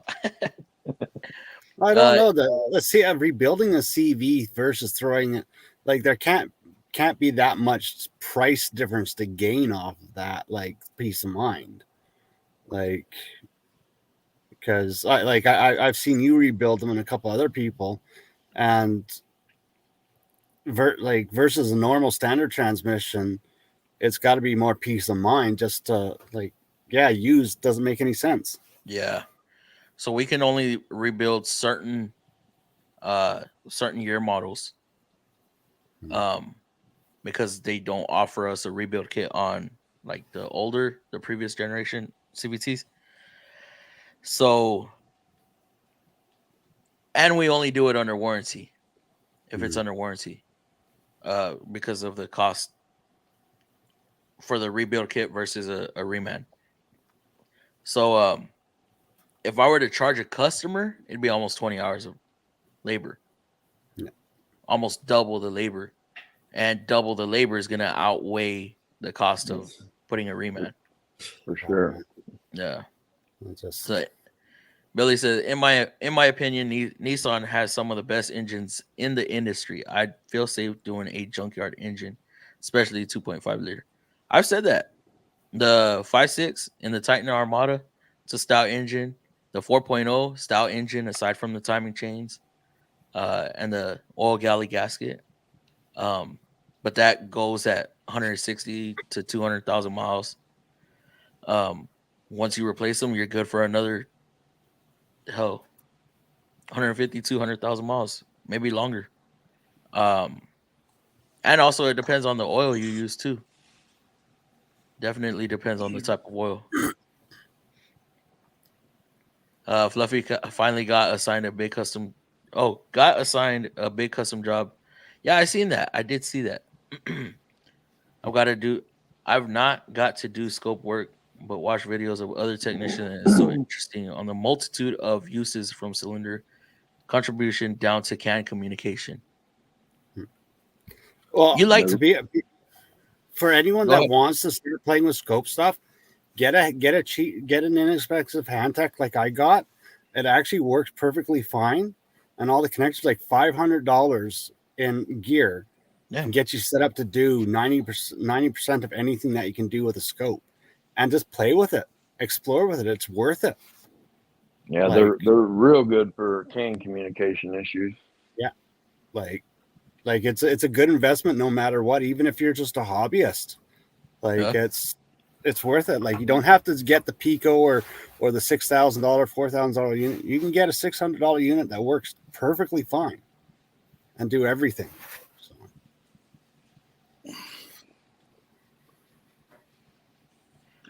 Yeah, I haven't messed with the Pico at all, really. Just in class. We don't have one yet.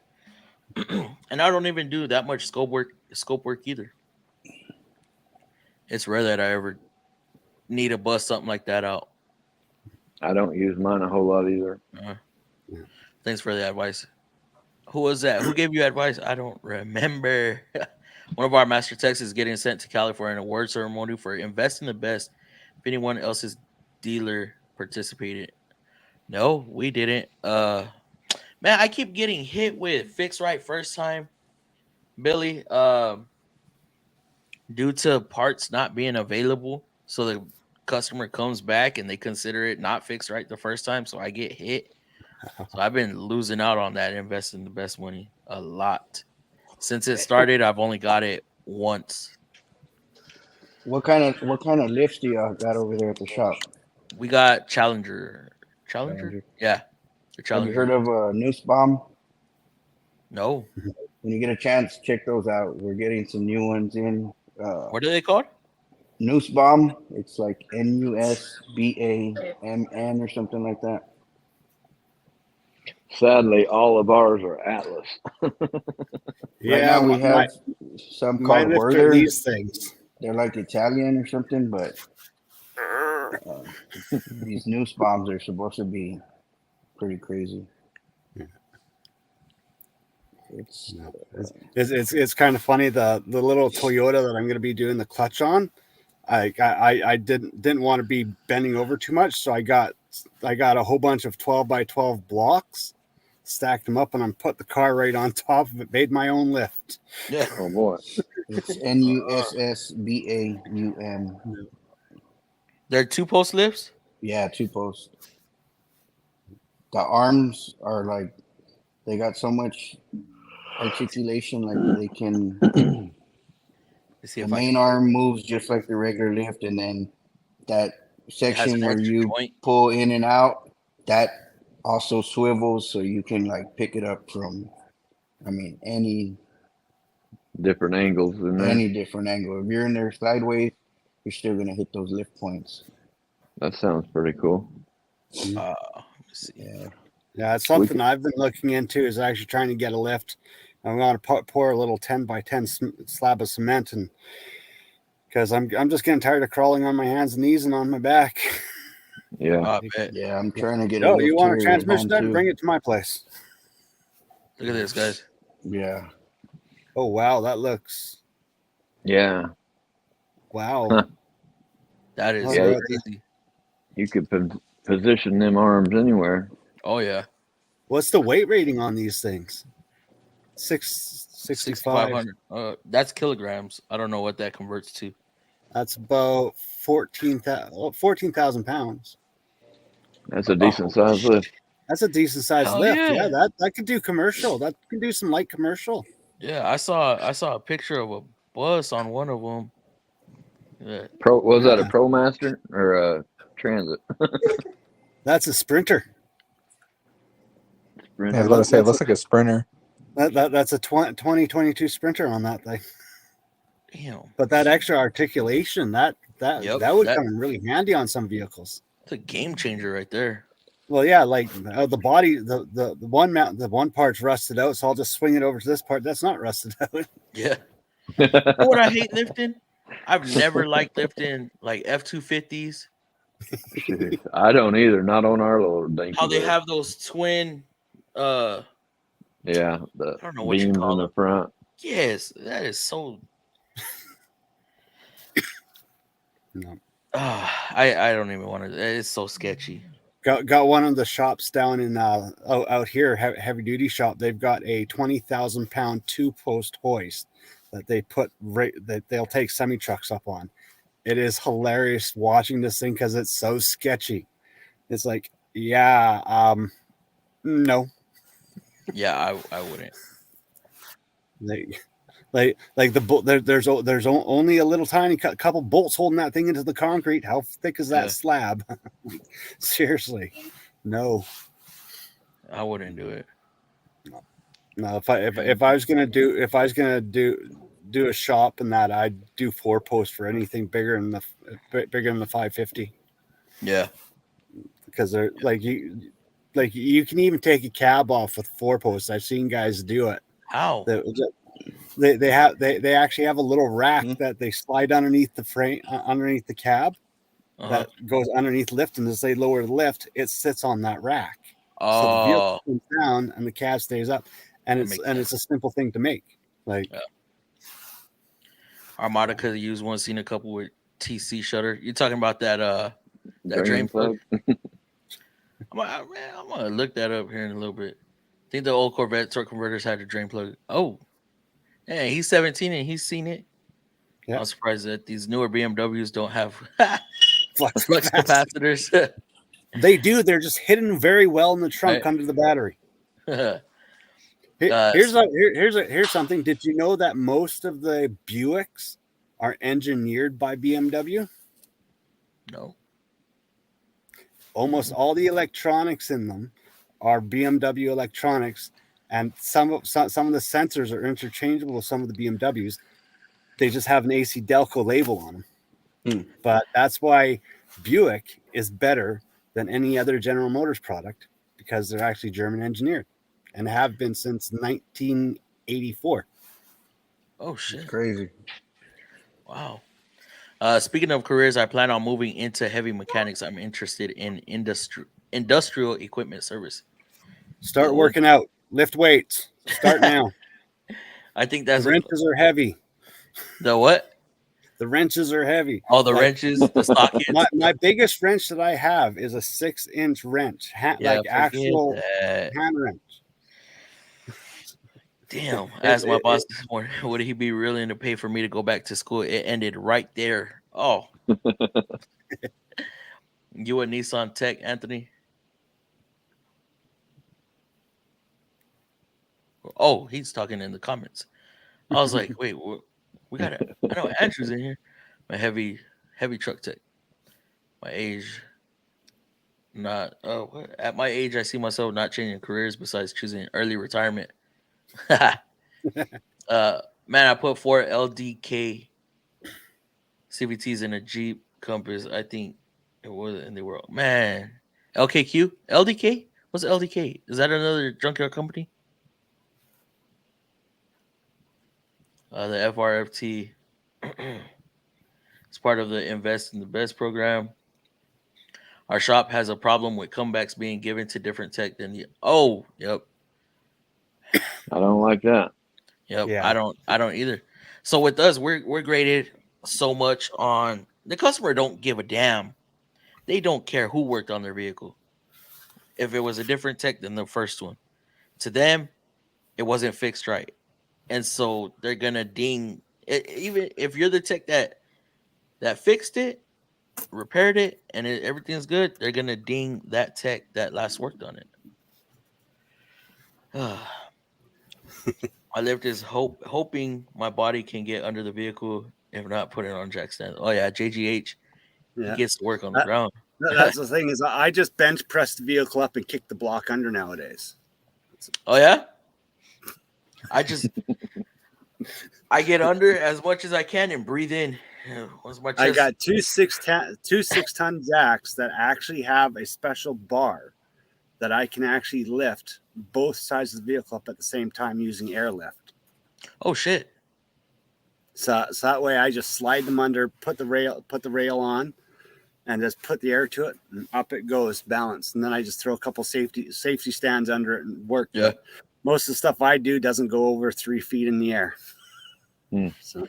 Have y'all seen that teeter totter? Oh, have you seen that sketchy toy? Well, the only thing I can think of is the things at the dealerships where they drive the cars up on and then they flatten out like that. Over. And then you got to put the little legs. That's not what you're talking about, is it? Similar kind of. Yeah. It jacks up, like quick jacks. You've seen those? Yeah. Where you slide them under the vehicle and it's like a scissor lift. Well, it's kind of like a scissor lift. Well, they got those little DIY like tin tube scissor lifts for small vehicles that they sell at like Princess Autos and stuff like that. Those things are sketchy as heck too. I took a look at a couple of those going, well, maybe that would come in handy. No, unless you got a perfectly flat ground and there's no weight weight imbalance on the vehicle, you'll be fine. But the tube that they're made out of is like it's Chinese death. I've seen a pretty cool YouTube video of a mobile mechanic, and he pulled up in this big box truck, pulled up right in front of the car. Oh, that's cool. The metal that these things are made out of are scary. Slid the lift out of the back of that truck, rode the car up on it, and lifted the car up right on the side of the highway and started working on it. Have you seen that guy that makes the trailers with the 2-post hoist on them? You got to check out his video. There's a really nice video of a guy that stateside that actually makes a trailer that has a 2-post hoist on it that lowers to the ground. Take it anywhere, do your work, and it's sturdy, it's stable. Like if I could get him to ship one up here, I would go that route, but he will not send anything to Canada. So how I seen let me see, I follow Cletus McFarland, obviously, one of the biggest freaking automotive channels, and when they go on those long trips, those race weeks or whatever, they have somebody pulling a freaking lift, a 2-post lift. Wow. Yeah. And they'll be in a random parking lot. They just drop the lift down and start working. Yeah, I've seen that trailer. Yeah, they actually make them and sell them. that is crazy. It's $38,000 for the 9,000-pound one. Damn. But if you're a serious mobile that has enough room, then it's worth it. So, but that's just, I would be scared or sketched out about. Am I level? They actually have a leveling system on those trailers, though. Oh, like it actually levels itself out, and since it's all welded beam, it's actually more stable than being stuck in concrete. Yeah, they're actually pretty well built. We got 100 lifts. I got the newest one across the shop. They have the speed lift. It has extra motor sucker, lift and Ultima in like 3 seconds. Y'all seen those? The ones that got like two marine batteries in there. And they freaking just they go up quick. Our lifts are so slow, it's crazy. Ours too. So in our main shop we have those. And then in our truck shop, our fleet shop, we have those ones that run off a battery. They run off battery and they just use the 240 or 220 volt just to charge them back up. Wow. But you can lose all electricity and that lift will still operate. And they're quick and they lower quick. You could probably raise it and lower it in like 15 seconds total. Electric over hydraulics way faster than air over hydraulic, like the old lifts. All the old lifts it's still hydraulic, but it's an electronic motor or an electric motor. Yeah, the ones we have right now are electric motor, but they ran off the 220, but they're not hydraulic. They don't have fluid or anything. They're chain. Those are the chain driven ones. No, it's a big screw. It's screw driven. Rotary. So it has two motors, one on each post. So they don't have locks. So it's not like you can't. That's what I freaked out when I first saw them. They don't have a lock that you can set it down on. But in order to get it to turn, that motor has to turn that auger. It's like a big auger that has to be spun in order to bring it up or down. So where's the safety in that? And no problem, Anthony. The only way it's gonna fail is if that motor doesn't spin. And if that motor stops spinning, you got to get up there, one person on each side with a big socket, and spin that screw to lower it. What the hell? Yeah, Sergio, I didn't even realize that you had popped up. Yeah, no, I was like, oh shit, I just need to add him in. My foreman showed up, and then we couldn't get into this building, and then we just got caught talking and bullshitting outside front of the building. Yeah.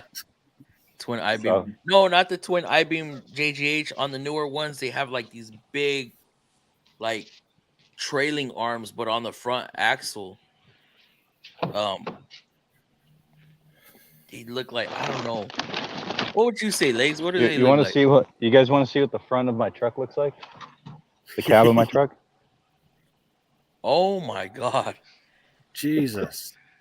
That's what it looks like when I'm on call because I don't have time to clean it out. That's Hey, your Fluff. That's not your Dodge, right? No, that's my work truck. Now I'm just getting something to drink. Anyway, continue. Sorry. I'm trying to pull this up. Hey, Fluffy, did you get a chance to look at my tool cart? Halfway, Halfway. and then I freaking fell asleep. I haven't looked at really much. There's been some stuff going on here off of the YouTube, so I haven't really been. I've just been posting and personal stuff. Radius arms. Yeah, that. Shit. Yeah, just that. Yeah. So lifting The right torsion here suspension. sucks, and I'm always You'd scared. be amazed at how strong that suspension is, though. Mostly for off-roading, it's actually pretty durable. I don't doubt that. My issue is lifting right here, right when the front axle drops. I'm scared that the lift is gonna shoot back. It's gonna shoot off of that arm. But the lift points on this thing is it's horrible. Yeah. It's horrible. And then in the back, you got like 2 foot of freaking extensions. Not literally, but And they're heavy too. Heavy trucks. yeah, they are. Thank you. Have a nice night. Nope, but somehow been they pumping stay a little balanced, iron. even though the engine's twice as heavy as the rest of the vehicle. Yeah. A big ass powertrain. Been pumping a little iron lately. He's getting ready for that. Another part of the problem is stress of the customer advisor and parts having to be ordered. It's cast onto me when it was never my problem to begin, while they are not. Yeah, I can't stand that shit either. Tractor is the best way to remove a body. What? Bro, when I was working at the airport the other day, or yesterday actually, and there was this guy. I guess he was like changing tires on. I don't know. I think it's for like golf carts or like those carts that you move the luggage around on. Oh yeah. The baggage carrier. And so it's like these little tires, and he was popping the bead. The way he did it was he got a forklift and just drove over the tire and popped the bead. Yeah. I've replaced a valve stem on the side of the road, and I used the rotor to pop the bead. Really? I lowered the car on. Yep. That's how great. many I never old seen that. I enough was just to- like me and my coworker were just watching. Like, oh, I guess that's one way to do it. I break bead with a bottle jack. How many of you are old enough to have changed tires with the what's it called, bumper jack? You know, the old bumper jack. I've done that. Change a Not tire me. I use a bottle on the jack side now. of the road. I've got a Oh, bottle jack. goodness. I've got a 12-ton Long time ago. 12-ton bottle jack and a little steel C-clamp that goes on the tire. I pump it a couple times, pops the bead. Switch it to the other side, pop the bead, pull the tire off. Dang. But no, you used to just throw the tire underneath the truck and use the jack and break the bead. Yeah. Hoot Nanny, what's up, my dude? How you been? How are you doing? How is life away from the shop? The original tech I'm referring to doing the gravy because many times the comeback will be past warranty or something similar and less pay. See, if I get a comeback for somebody else, it's going straight back to that person. I ain't doing that. Yeah, I'm that's not not losing right. my- That's not right for somebody else to get somebody else's fuck up. Yeah. I've learned something new about Buick. Yeah, same here. Parts warranty. Yeah, like I said, I'm giving that thing back. I don't care if they are busy. They are getting that comeback back. And you guys know Fords? What's that? Yep. Okay. I live by I just Ford. turned on my truck and it said to check fuel cap, but the fuel cap's on. It could just be an air leak on the seal on the fuel cap. Oh, okay. Or you They didn't actually tighten it have a all the way. little seal on it, and it goes all Yeah. the time and sends false codes. Yeah. Yeah, it Seen just those it comes and goes. Sorry. Yeah, I didn't mean to just interrupt. take your cap off and wash it, and then put a little bit of transmission fluid around the seal and put it back on. You'll fix the problem. It's Fuck am I gonna get basically transmission it's just a very small evap leak somewhere, you know. That's what I figured. I was just like, that's random. Because I was just driving and it just came up like, check fuel cap, and it's been saying that for like the last hour. So I'm like, Hey, y'all like what- y'all what- like the evap small leak, and then you find a freaking big ass hole. somewhere. No, most of the time with the Fords, it literally is just the fuel cap, like that little seal, Yeah. that little seal in the fuel cap. is it like a rub, like an They are- O-ring in there, or a seal or something? Yeah. Yeah, and all Yeah, you it's do a is big just O-ring. wash it, put a little transmission fluid on it, and usually fixes it just perfectly. Like, You see this, Lakes? I don't What's have that? transmission fluid, but I do have like refrigerant oil. no, that will work the same. Above your lift is what is keeping. Because it's so slow, or what? My lift is what's keeping me from making Yeah. 100K a year. You need Those those super seconds fast add ones. up. That whole Yeah. minute it takes to lift the vehicle. Yeah. Yeah, I agree, JGH. Dude, I used to have this account, man, that was like, it was this rich. It was like, sorry, it was this like rich guy's. It's like a warehouse, right? Like in an industrial park. And it was just full of cars. It was this rich guy's warehouse for All his right, Billy. cars. You have a good night, sir. And He's already dude said, asleep, like, bro. Yeah. Mr. Frazier, how are you doing, sir? Glad to see you in here. I actually might see you in a couple weeks. Yeah, I might see you. I will be going to Aria very soon. So David Fraser actually looks like Fraser from Frasier. Do they send y'all out of town for those seminars or classes? Yes. Frazier. TV series and Trying to Cheers. remember. Cheers, the psychiatrist? Oh no. And then he had And his then own TV Frasier. show with a dad that sat in the chair, in the old green chair. I've He's too young to known remember Frazier that. for Ah. I've known Frazier for a long time. He was one of the Lincoln Tech instructors. I've known him for good bit of my have you ever life. thought about going back and being an instructor, or no? No, Where am I? no, I can't teach that well. Coolest Yeah, 'cause, school like- instructor we had was our aircraft mechanics instructor at Jack James High School. It's one of That's the pretty only cool. high schools in the world that actually has an aircraft mechanics course that you start at grade 7 up. Wow, That's pretty cool, That's man. crazy. That's when I learned that the ignition system for a jet helicopter, like a jet engine, is literally Yeah. a very expensive Bosch spark plug. It's a what? It's a very expensive Bosch spark plug. That's what the igniter Yeah. is on most jet engines. But I would have took that class. That's for initial start, right?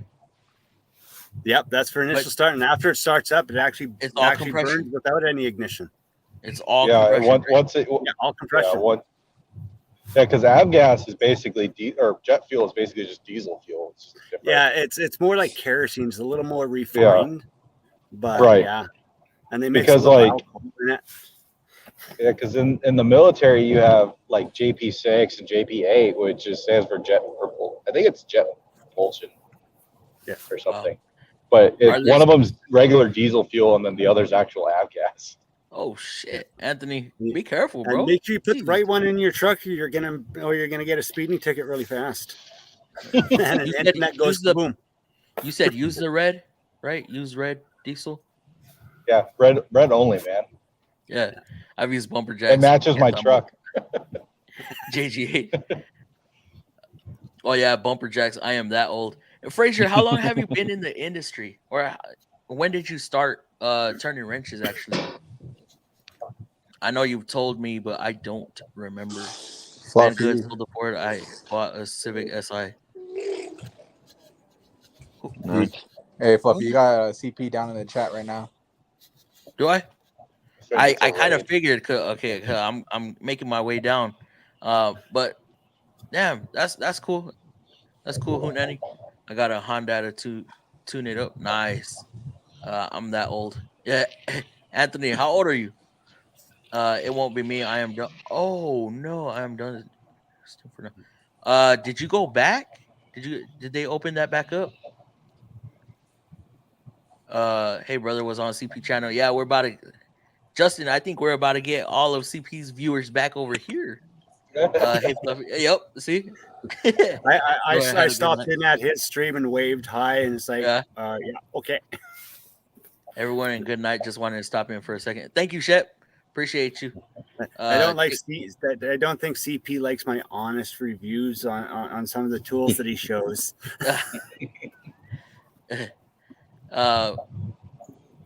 Take care, Shep. When you're ready to hang up your wrench, you'll be a great instructor. Oh man, I was hoping to see you in about 2 weeks. Yeah, I was hoping to see you up there. But damn. But yeah, are you headed back home or what?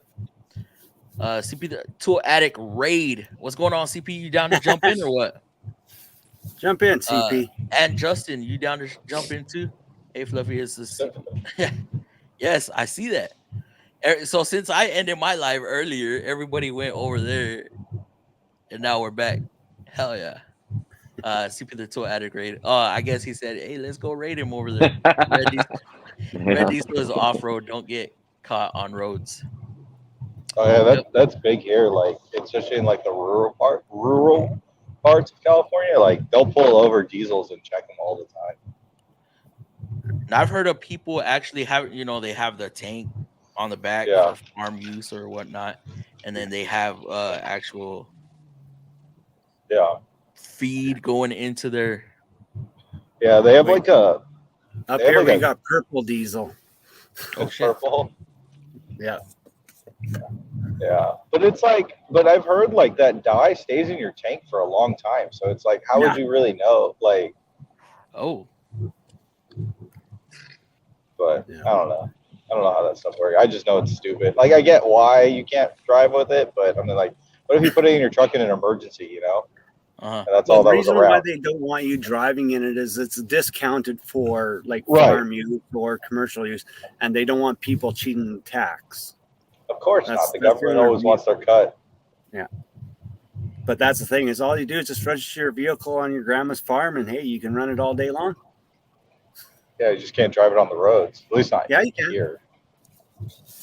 No, if it might be different in Canada. To a farm, you should be able to drive it anywhere.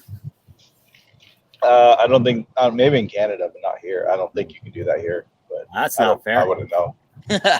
That's not fair. My 2003 Durango has evap leak and Benny Racing fault code every 3 years, right before emission testing. It passes every time. Nice. Oh, yeah, nice. I'll swing it by sometime. All right, Hoot Nanny. Sounds like a plan, my man. I've been thinking about buying one of those KT200 programmer things and playing with it. Seeing if I can learn how to tune. That's a whole brother. Started in '83. Wow, I wasn't even thought of yet. Look at my dog's chewing on. What is that? Nice. Steering inner tie rod boom. Oh, nice. Brand new. Brand new. Yeah. No, if it's brand new, warranty should replace it. You'll be fine. My mom had me looking at old photos when I was 5. My dad had me handing him tools. That's what's up, bro. That's cool. Hey, yeah, I hear that. My dad used to just drop me in the cylinder of the engine, and I'd sit there with a scour pad and clean them. Oh, that's true. There are some engines that my dad literally would put me in, and I'd sit there clean the gunk off of them. Must have been diesel engines or like bulldozer engines. Cats, because those are big enough to do it. Yeah. Considering that, if I remember right, for like the Caterpillars for bulldozers and that, their average is about 8 to 10-inch sleeves. Yeah, so some of the engines that my dad used to work on, you could put an actual like 20-liter pail into the dang thing. Yeah. Like, quick wrench. Dave, I sent you the link. CP, I said hi. You had a pink hand wave. What the fuck? CP, everybody's got pink hand waves right now. They were doing that to me too. I was like, what the hell? I don't know. Yeah, If I You saw that. asked I saw that. you asked if we could it hear kind of you or like something. tells you what I'm Mic doing, check. but it doesn't show you. Hey, CP, nice picture. I'm Gregory. I'm down on Honeysuckle Springs Lottery. I'm looking for mad. Have you seen Yeah, Marshall Patrick? That's what that guy is. He was big on TikTok for a while doing this Gregory thing. I don't know. It's kind of one of the things. I was just in. Oh, okay. Oh, wait. Are you going? Okay. So are you going I back gotta or say you're sorry. back? I stopped in, said hi, and then I fell asleep. So, What was I gonna tell you? Oh yeah, Frazier, weren't you in the diesel field also? Or didn't you teach diesel over there at Lincoln? You got room for everyone? I should. I think I have 2 more seats. That's crazy. Right? I know Dave's gonna Quick Wrench is gonna come in. What's that? This is like the Brady Bunch hour. Yeah. About to. Who do we all got on here? Who's dark screen? Who's driving too? That's me. That's Sergio. Oh, Sergio. What's up? We got Super Midnight. Mr. we got shirtless. That's the one I wasn't sure who that was. We got Lake. We got Sarah. Yeah. What's up, CP? Oh shit! I forgot to plug in my phone. How do you say your name? Sarah Automotive? Turner. Sarah. Turner. Yeah. Turner. Why do I forget that? I joined your stream there, but I ended up falling asleep. I needed my nap before I could. Dude, meet up. I seen your pink hand wave. I said your name and everything. I was like, "What's up, man?" Yeah, I know. Anthony, you're not that old. Literally 2 seconds after you, I sent that, I was out cold for like half an hour. I was like, "What are you talking about?" I literally said, "I was like, hey, what's going on, dude? What?" I was like, "How'd you do the pink hand?" I was like, and he never responded back. No, it's one of YouTube's new emote things, but I find it funny that it actually tells you what it is and doesn't show you it. Yeah, Okay. on StreamYard. He's got the BMW, proudly flying the BMW banner. He must be a BMW tech. Yes, sir. He's got balls of steel. Gotta love those 12 points. Well, not 12 points. Actually, they're called Triple something square, different. Triple Yeah. squares. Triple Gotta love those things for Yeah, everything. no, we don't use triple squares. That's No, that's Volkswagen. Mercedes that use triple squares. Mercedes, Volkswagen. What about doing like Nothing but torques. How about Stubby Allen for like X5 transmission? The what is it, that one I had to do that was just I had to get it from that company AGM. Is it AGM? I think it is. I had to buy a bunch of specialty stuff to do work on some BMWs. That company only does European tooling. God, Yeah. my lord. Yeah. I had to buy a half socket. It was on an X5. What's that? That turbo. Oh, N55. yeah, yes. And if the For cross the- member comes down in there, and you can't get the hex in there, you can't get. It's an 18 millimeter hex too, I think, isn't it? No, it's an 8mm. 8 millimeter. That's the one. Dude, just unbelievable. No different than on the 3 Series when you're trying to do an O2 sensor. You got the freaking exhaust pipe in the way and everything else. Now he's going to show us how much money he makes. So Turner. You're talking about this little guy, right? Oh Yeah. Yeah. Oh my God, the hairy nose. You can get that from Snap-on. No, it's on the transmission for the 4-wheel drive, the SUV, X5. It's an older model, probably not a newer one. You might not, maybe you don't mess with them. But it's got to be like it's not the socket himself and everything is completely cut in half. AGM Tools, I think it is. Yeah. They make there's a kit. They Yeah, have them for transmission, but you can't get the plug out. It's butts up to the cross member, and you have to pull the transmission to get the plug to change the oil. Otherwise, Yeah, you got to put the transfer case. You got to lower it in the back in order to get that plug out. yeah. The cross Sounds like a member. Ford. Dude, I don't know why. I mean, listen, I went to work. You know, I started out working at a BMW Mercedes dealership, and I realized after 2 years that was the worst mistake of my life. I'm not even. I don't know what it is that you guys love working on BMWs, but you let me know. The guys that love them, they absolutely love them. The money. The money. I said BMWs and Volkswagen all to Midas. I will not, like, I'll diagnose. I won't touch them. Is it because you gotta drop that powertrain for everything, or what? Volkswagen doesn't bother me, but BMW, I don't know. They ain't really that bad. All right, honestly. Mr. Frazier, you have a good night, sir. Enjoy your weekend, and hope to see you soon. Yeah, night, Freezer. Yes, so You thank should be you on for chat joining someday. in. Thank you for conversating for a little bit. Really You should get enjoy. Fraser to join us. Huh? No, it would be cool. I would love to. It talk would. to Oh, Fraser. man, It would be he's awesome. crazy smart, and he has a good personality too. And he was your teacher, wasn't he? Yeah, Wow. Is he still in the too? still is from time to time. You know, Probably. I'll just leave it at that. Well, it's good to have guys like that on your side. Let me tell you. Yeah. In Missouri, you can run it anywhere if you have farmers plates. Talking about that red diesel in Missouri. If you have farmer's plates, yes, but you can't be on main roads like on a highway or something with it. Yeah, we got that farm tax. We got that here in Iowa too. Just make sure you got 4 bales of hay in the back of your truck. You're I making think it's just us Midwesterners that have that really where, Yeah. because even Missouri is considered Midwest, just being honest. You know what? Farm diesel ain't as cheap as it used to be anymore. Anyways. No. It's Quick Ranch at Quick Ranch. You know what's in red diesel, don't you? No, I actually never do. All I know is the dye. Dye. That's it. It's the packet of red dye. The guy used to come fill. I used to work at Amoco. I used to work at an Amoco fill station. And the guy would come in with the diesel tank, and he would fill the diesel tank, and then the last half of the diesel that he put in for the farmer diesel, and he would go up to the top, climb up there, open up a bag, dump it in there. And I was like, "What is that?" He goes, "How do you think diesel gets red?"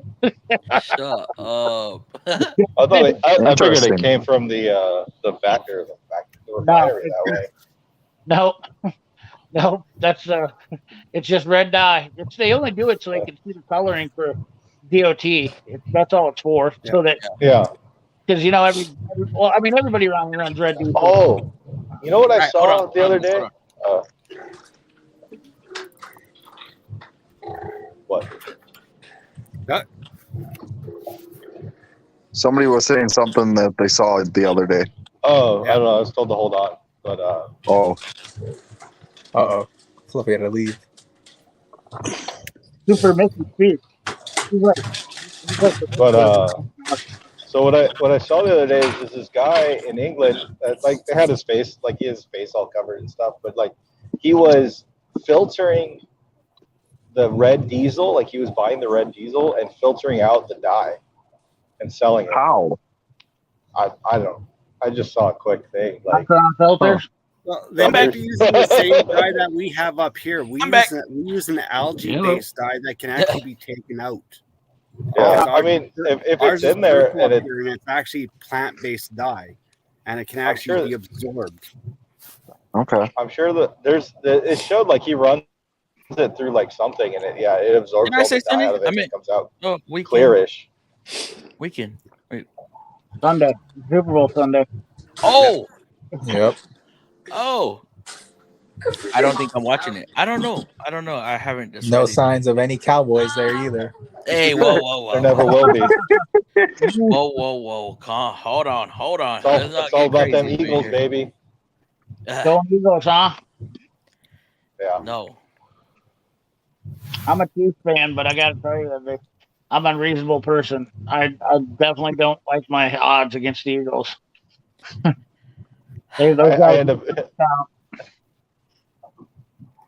I don't know. My friend said I should go for the Chiefs because I'm a Bears fan. I'm like, nah, I'm good. I'll pick the Eagles. Only because it makes my wife mad. You're always opposing. I'm 3 hours from Kansas City. I love Kansas City. That's like my second home.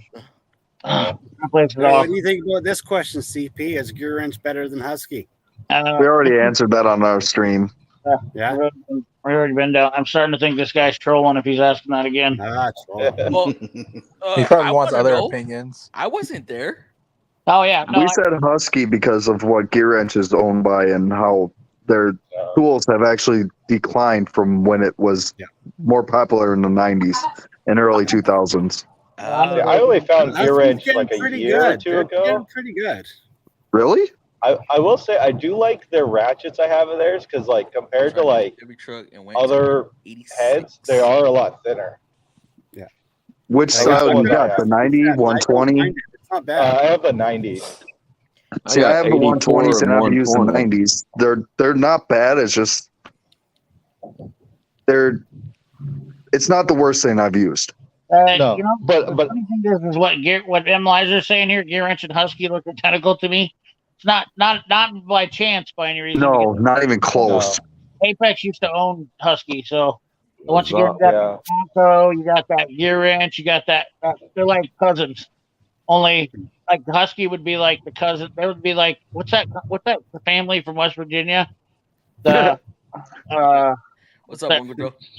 huh? Isn't that just all of West Virginia? No, You talk about that family that's got like 19 There's or good 29 people in kids West or Virginia, some but shit like that. I've been there before. There's good people in West Virginia, but those people, there's that family that's inbred. Like Yeah, I know which one you're talking about. Yeah, they were on Joe Rogan show or something. I think one time I don't remember. I saw him. I was like, "What in the French toast is going on here?" Turbo. What in cousin Eddie? CP has actually shown us a socket that is double stamped gear wrench and Pittsburgh. Pittsburgh? What? Right, yeah. Oh yeah, the 10 mil miscellaneous socket set. Yeah, it wasn't the same model gear wrench they have out now, as I've been lovingly told by several people that are staunch gear wrench fans. Which I'm sorry I hurt their feelings. So, you know, I use gear wrench sockets only because my Texan sockets got stolen, and that's what I had at home. So I haven't replaced them. Can't blame you on that. Yeah, and I was just like, they work. If you're on a tight budget, Gear wrenches, Pittsburgh will ratcheting get wrenches you are by. pretty good. yeah. Mhm. I'll tell you 'Cause I what, think because that was because I bought it's a 3/8 and quarter inch set that they sell.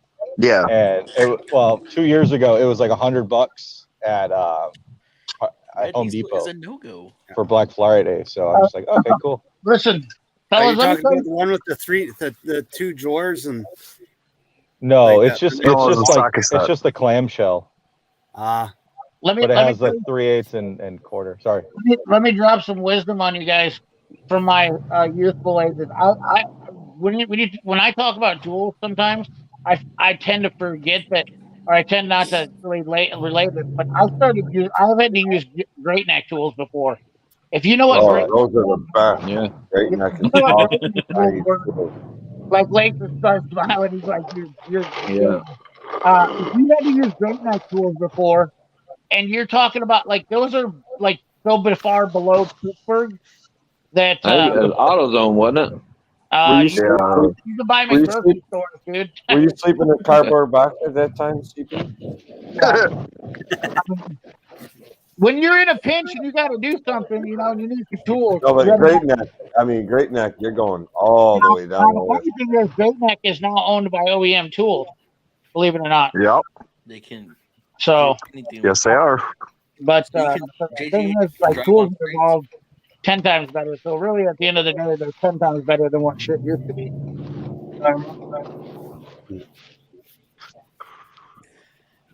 Turbo, those are, I mean, if you're using it every day, and how many times do you want to go to Harbor Freight and replace that tool? Even Clutch is better than Pittsburgh. Just saying. Because I know I'm not trying to leave the dealership, but then again, I got backups. Yeah, but I mean, like the same could be said for like a tool truck, right? Because like he only comes around once a week. So, and if you already saw him that week, you got to wait till next week till you see him again. Not if you're my stomp-on guy. Well, I mean, unless you go and like call him, like, "Hey, dude, where you at?" But that's what's gonna last you. No, he'll come. Yeah, but depending I'm what just it saying. is.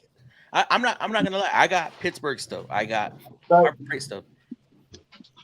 But if I'm putting it through hell every day, I'm not doing it. Yeah. See, like we have like it's my Foreman's. I have it on my truck right now. It's like a Pittsburgh 1-inch socket set that like goes up to like 2-inch or whatever it is. But like we don't use it very often. We only use it when we got to break these hubs off these special fans. Yeah. Because that's the only socket we can find in that size. That's easy to get. That's not like a Snap-on or Mac or Matco, you know. Yeah. I can count on probably both my hands how many times I've ever been put in a position where I was desperately need to drink a pool. Other than, I guess I've got backup for 40 years now too. I understand like there's certain things like you have two or three 235s or 230s. That's a must. You're breaking up, CP. Yeah, you breaking up, bro. I'll have to be honest with you. I have my main box and a tool cart. Can you guys hear me well? Yeah. Yeah, I can hear you. Yep. You hear me now? Echoing a little bit, Static-y. CP. Echoing. But basically, all my main go-to tools, the stuff I use every day, honestly, I have 2 sets of everything. I have a set in my cart, and I have a set in my main box. Damn. Because my set, if I have to move my cart to bays I usually don't use, nothing bugs me more than having to go from one car to another car to power tools that I had working on this car to that car. So I have 2 of almost everything. Makes sense. Increases, I don't have it's efficiency increasing. I mean, yeah. I have 2 of everything, but 10 mils. Or I you mean, I have and then you buy have one, 2 and then you find that one. I have 2 electric ratchets. I basically 2 of almost everything I commonly use. Oh shit! So you get that far into it. Here, you guys Well, I've been want to doing it see for what my 28 years. So my first purchase was years ago. Yeah. In my last, say, like 8 years, I built up like a second set. Andrew, I don't know what happened. It kept saying that your device was not connected. I have no idea, bro. Here, you guys want to see what the main toolbox drawer I use since I'm out here in my van. So, there you go. That's Mac socket, the RBRTs, got random stuff in there. That's my sockets and those pack outs. Oh, sorry. I'm trying to like look at my phone and see what you guys can see and what you can't. You're good, Sergio. My impact sockets are down there too in that Milwaukee case. Everything I own basically goes in bags because I can't really. These are even a pain in the ass to get up there, but these are all like impact sockets, wrenches, my fan hub puller, all that just goes in there. That's my tool bag. What have down there? What have you broken though? Like did you you find yourself breaking anything that you have to keep like you have trouble getting? Not really. You've been in the roads? Oh, those are all my ratchets. You mean the seagulls? Seagulls? So here, just that a to magnet? troll, yeah. So I was trying to figure out a way to hold the ratchets, and I was on the tool trigger and I saw how they did it. And I'm like, oh, that might work on the door. So. And they hold? Yeah, they don't move. Oh shit! As long as I don't slam the door, but yeah, they don't move. Yeah, I organized my toolbox. The second I hit a pothole, it's all over. Let me grab There's a question for light. CP right there. What's that? There. Thin wall impacts. Best company to get some for under 500. Man, those are dicey because I don't think I have a set of full thin wall impacts because I have so many different ones. And I'll be honest with you, who uses thin wall impacts when you got chrome? Yeah, I was gonna say use chromium, homie. Yeah, wouldn't they just be a chrome socket? Yeah. Well, don't we all cheat and use Chrome when we have to use Chrome? Yep. Exactly. Bro, I use that Chrome 90% of the time because I don't want to grab the impact sockets. All my most commonly used tools when I have 2 sets. Like when I say I have 2 sets, I don't have like 2 sets of blank drive extra or plus, whatever they call them. Yeah, the flank drive. Yeah. I thought Kmart sold benchtop back in the day. They did. I did. That's what I bought. Yeah. I had benchtop. Benchtop still exists. Does it? Oh yeah, I've seen benchtop tools at Home Hardware up here. Wow. I You're in legit Canada, right? 100%. You're in Canada, right? What's that? Yeah. Yeah, We're in Canada. Yep. By Ontario. What was that? By Ontario, right? No, I'm in BC, British Columbia, West Oh. Coast. British Columbia. When I say I'm in Northern California, and it sucks. I mean, I might have Max Precision wrenches in one place, and I have Link Drive Plus wrenches in another. None of Which ones these do you guys- like more? Huh? Which ones do you like more? Oh, you guys can see my I house. gotta be Hold honest with you. Feel, the actual feel of the wrench. I like the Max Precision Oh yeah. But what wrenches. about for biting? They both work extremely well. Really? I can't down either one of them. Hold on, I'm gonna switch to my computer. I'll be back in a minute. Definitely not Okay. heavy usage out of my precision torque. Bang for the buck. Bang for the buck. I give it to actually Max Precision Torque. Bang for the buck. I get them on promo. I always bought them on promo where you buy this set, you get that too. And Yep. Lakes, Like you the got Bolo. back tools? Yeah, I got the big set of I guess is a precision torque wrenches. One on they're in the red. Yeah, red and black. yeah, they're Precision Like Torque. 6 to 32. Yeah, you got Precision Torque. Listen, Fluff, I bought all my precision torque wrenches, 6 to 32 plus 2 sets of ratcheting wrenches for $500. When was this? That was 90. 2 years ago. They had those. I think I gave Hey, they were back. 800, $600 What's or that? $800 for that one set. Right, For the and they 6 were to back 32. ordered. They were back ordered for almost a year after that first sale in January 2 years ago, and they blew up. And I remember I did a video. My video was, I think I got like 20 or 30,000 views on my video. There was everybody that did videos on precision torque was just getting mad views, and they were just crazy. I guess I missed that opportunity because when I really see like 'em. wrenches in a Something about the Yeah. handle. They're very comfortable in the hand. yeah, they are. And I only bought it because I needed a 24 and a 22 and a So 21. here's kind of a cheat hack. You can buy the Craftsman V series. They're shorter.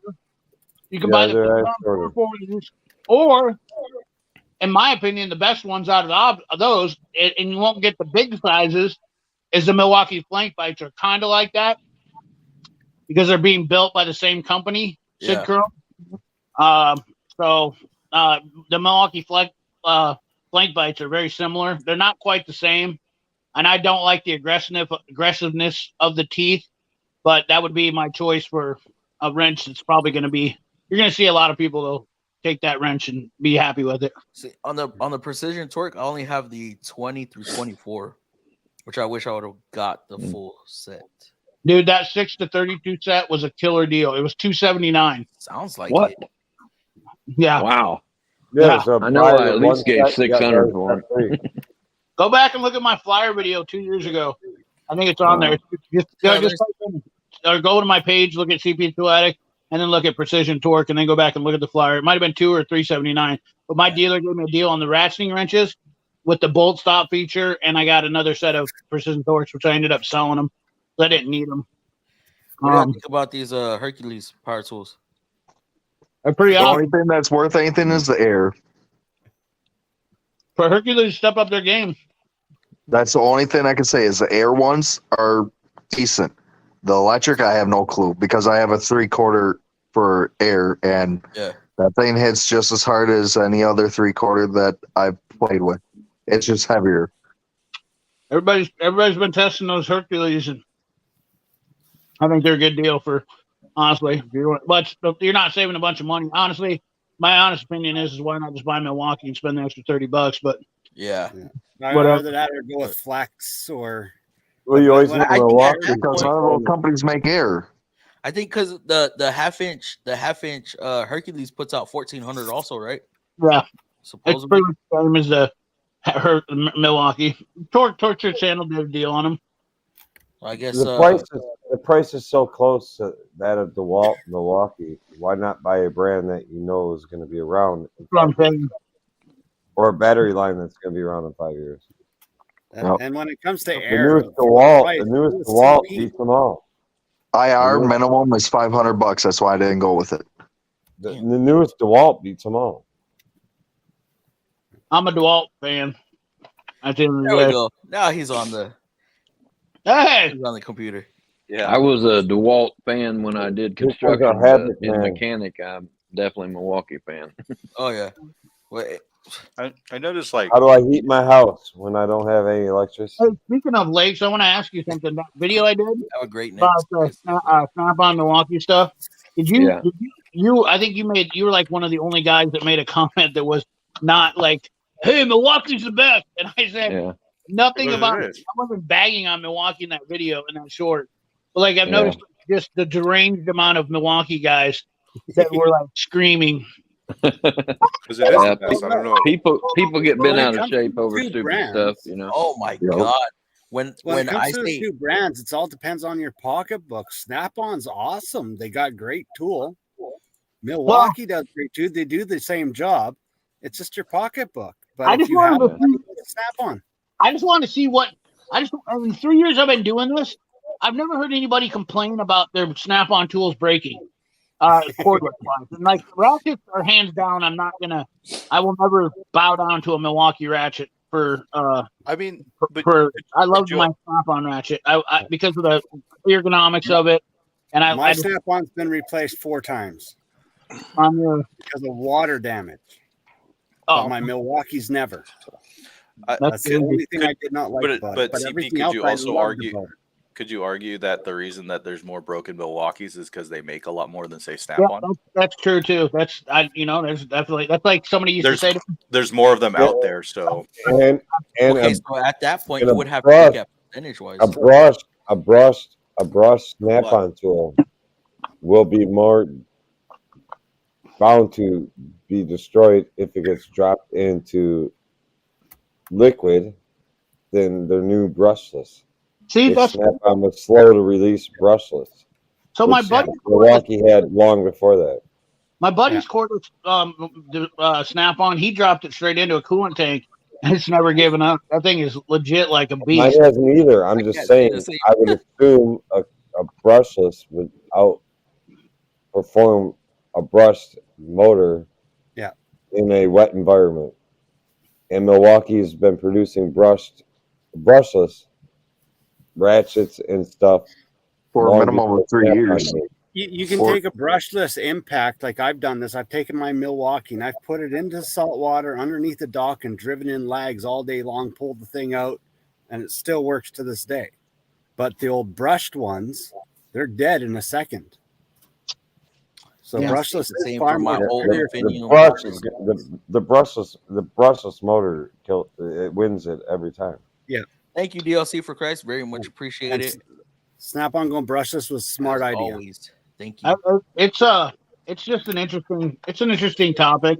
You know, if you have a civil discussion about it, I think it's an interesting topic.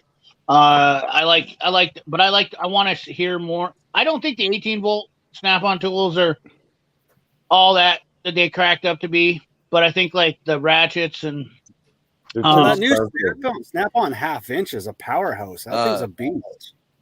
yeah, I'm but they're going with expensive, dude. 5.56, sir, because that's what I got. I've never shot a 7.62 by 39 round. I have plenty of times. An What do you AK? prefer? Oh yeah, I own in my safe. I got 4 of them. Sergio's muted. I think the Man, only I reason used I to, have I used to Milwaukee be is able to 'cause- get an AK for $149 and an SKS for like $79, bro. Nice. We used to have a place called the dog. It was a dog. Long time ago. I'm not gonna have this, but we used to have a place called Rutledge, and I used to go buy them all the time. For Hey, $100 a place. How old are you, Leaks? 46. He's 2 years older than me. Am I the baby here? Yes, you are the You're youngest. the baby. Fluff, you No, You want a oh, bottle? Mickey's Are you super ready for nice. night night yet? You want a bottle of milk? Hey, whoa, whoa, whoa. I'm 35. Fluffy's about 32, 31. I'm 35. Yeah, I'm 18, honest. Fuck, I'm the oldest guy here. Nice there. I did. Excuse me, Fluff. I didn't mean to f-bomb on your channel, but Nah, I you think good, I'm you the good. oldest guy here. All right, now let's compare. Like, I'm Yeah, the no, Yeah, I got a young tail. I got a full head. I just I got a got 5 young head. tail right here. oh, I got a little I'm figure eight. in the top. 47, almost 48. yeah. I've definitely got the most. I'll be 48 in June. Y'all are making me feel young because y'all talk about back in the Yeah, day. I can still boom it out. I can Like, still hold up. jam it out. I can I still don't even call it remember out. I can still JT it out. Hey, I Yet can all still y'all JT it have out. more DC. wrenching time than I do. I got 10 years on you. So I've All I literally do only is been doing I this do for a couple 2 lines of years. All cocaine. y'all have more time than I have wrenching. But you worked with your dad though, right? Well, I worked on cars my whole life. I never did it professionally until 2 years ago. Welcome back, DC tapping. Eh, Welcome you back. know, there's some guys out there I know that were. My buddy was a cop he was a cop for 15 years, and he always built cars on the side. He went to be a mechanic and jumped right into it and was a badass. You know, there's some good people that are. There's guys that are, they're talented. They just decided to pick the wrong trade. Now they're mechanics, and some people they Yep. like. We got a That's lot why of I left guys the that foundries and factories. we have a lot of I guys got that come from brain being damage. mechanics That's that why go I'm into a HVAC. mechanic.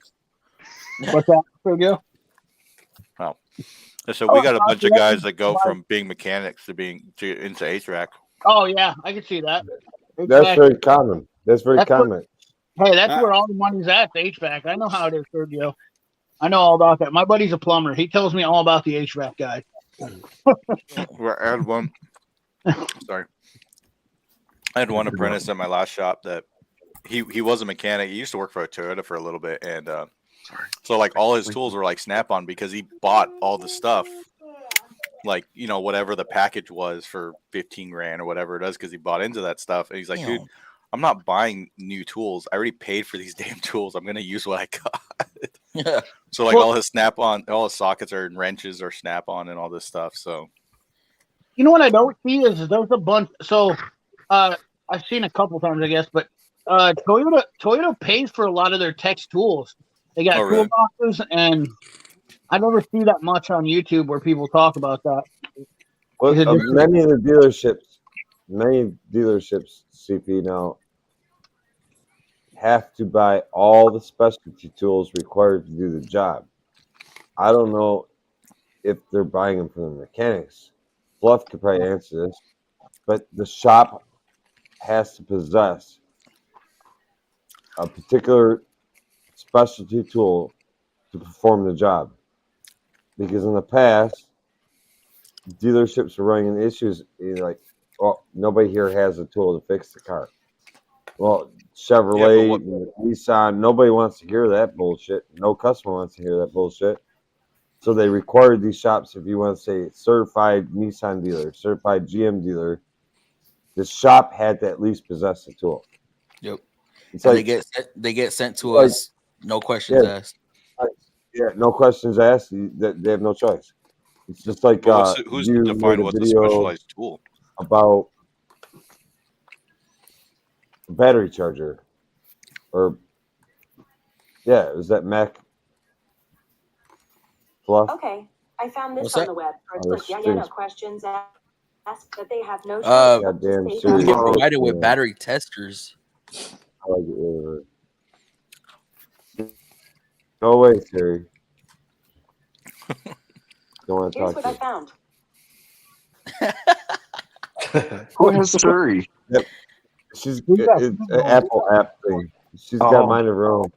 It was like But- drowning you out. You were cutting out.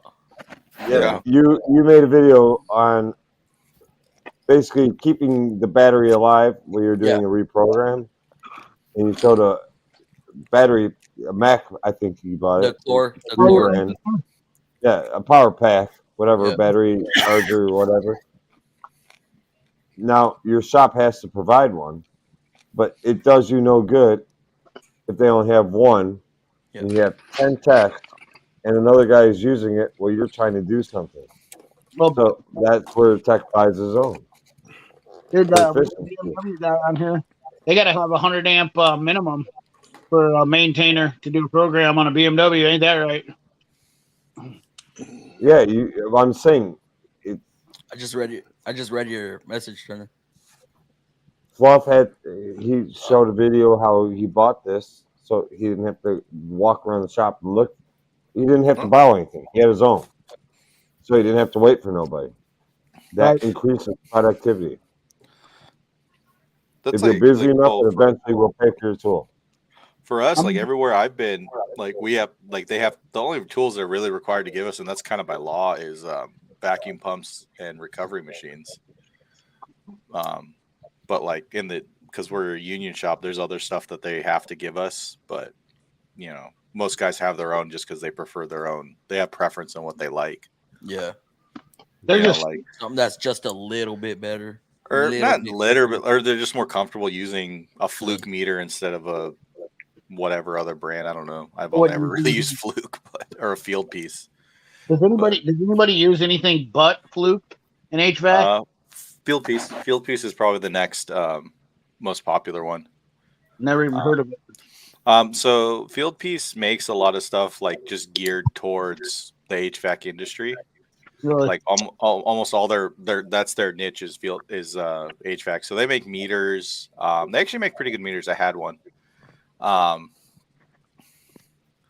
They make their own vacuum pumps. They have a set of their gauges, which are really nice. I mean, but yeah, that's their niche. Like you go to any supply house and they sell a bunch Andrew. of Field What Piece gauge stuff. set do you use, Serge? Thank you for joining, bro. Field Piece. Field Piece. Yeah, they're like, I don't know how much they cost now. I bought them like a year ago. Well, technically, They're not known for leaking or any of that. I think they had some issues before, but they have a pretty good warranty. I haven't had any issues with mine, and I use it not every day, but you know, I use it often enough. I pull a vacuum through it, so I don't have any issues. For doing I was thinking about setting up a mobile AC like exchange system. What would you recommend? I don't know. Because you guys, I don't know how they do it in Canada, but like here, it's the machine they use to recover and pull a vacuum is like all one machine, right? Yeah, that's what I'm looking for. Is one machine. I think they sell that for like automotive stuff, but like for us, I have a vacuum pump and I have a recovery machine, which are two different tools. You know, and how much 1, 2, 3, 4 YF are you dealing with? None. I think they started making not you. Oh. What? I forget you. Damn it. Turner. Turner from Canada. How much 1, 2, 3, 4 YF are you dealing with?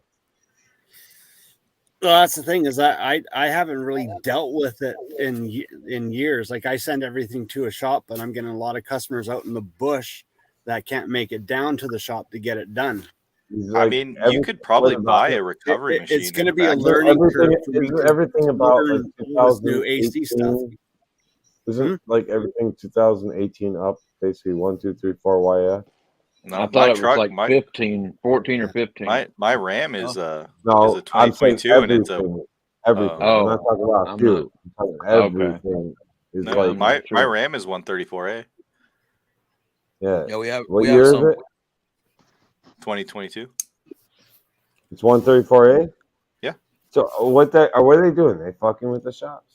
There's some of them, they're going back and they're going backwards now because I noticed that with some of the Dodges since he said that. This is definitely it's interesting you say that, CP. Are they going backwards now? On Dodges quite a bit. They've been going back and forth, and I don't know what the hell the deal is with that. I wonder if maybe they're using 1, 2, 3, 4 YF is extremely expensive gas. I wonder if they're a fucking pound.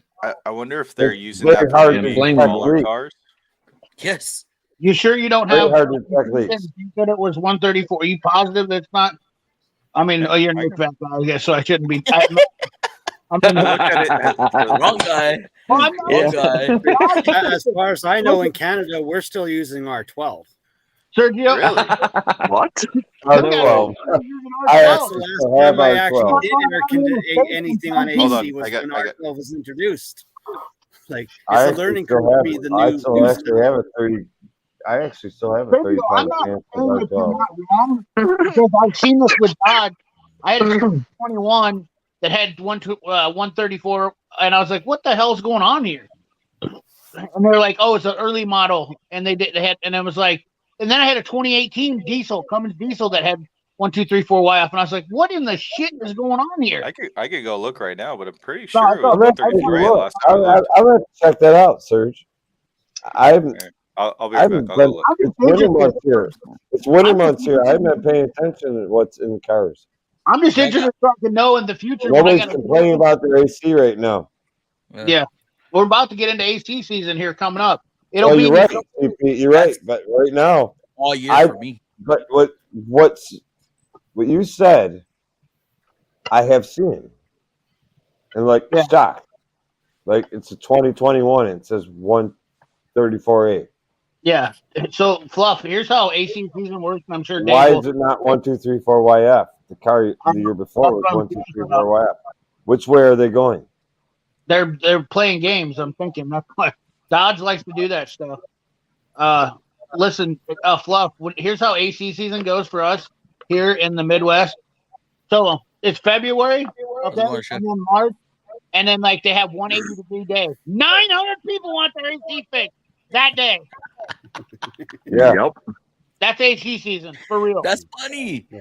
And don't take this wrong way. Don't take this wrong way, but the heavier they are and the more they're sweating, you know they're fixing that motherfucker that day. My I didn't mean to say that either. I'm sorry. They're fixing that shit that day. Hey, first 70-degree day comes up and my AC is a little bit off, and it's like, oh, this ain't blowing 45 today. We're gonna do something about this. Yep. Midwest is known for that. Hey, he maybe comes Fast warranty. Think about switching to a company with better warranty. I love when a customer walks in and says, "My AC's a blowing, but it ain't speaking to me." Heard a lot of good. That means it ain't freaking working. I always tell them when their AC isn't blowing, maybe you should have bought an Eskimo. ACP, what do you prefer? 30-06 or 8mm Mauser? 30-06. I like 30-06. I mean, 8mm Mauser is better round. It's just harder to find. Here. So yeah, it's 134A. No kidding. 134A. Wow, they're going backwards. That's photoshopped. That's photoshopped. That was the perfect comment for that. That was photoshopped. You do a bunch of AC lakes? Huh?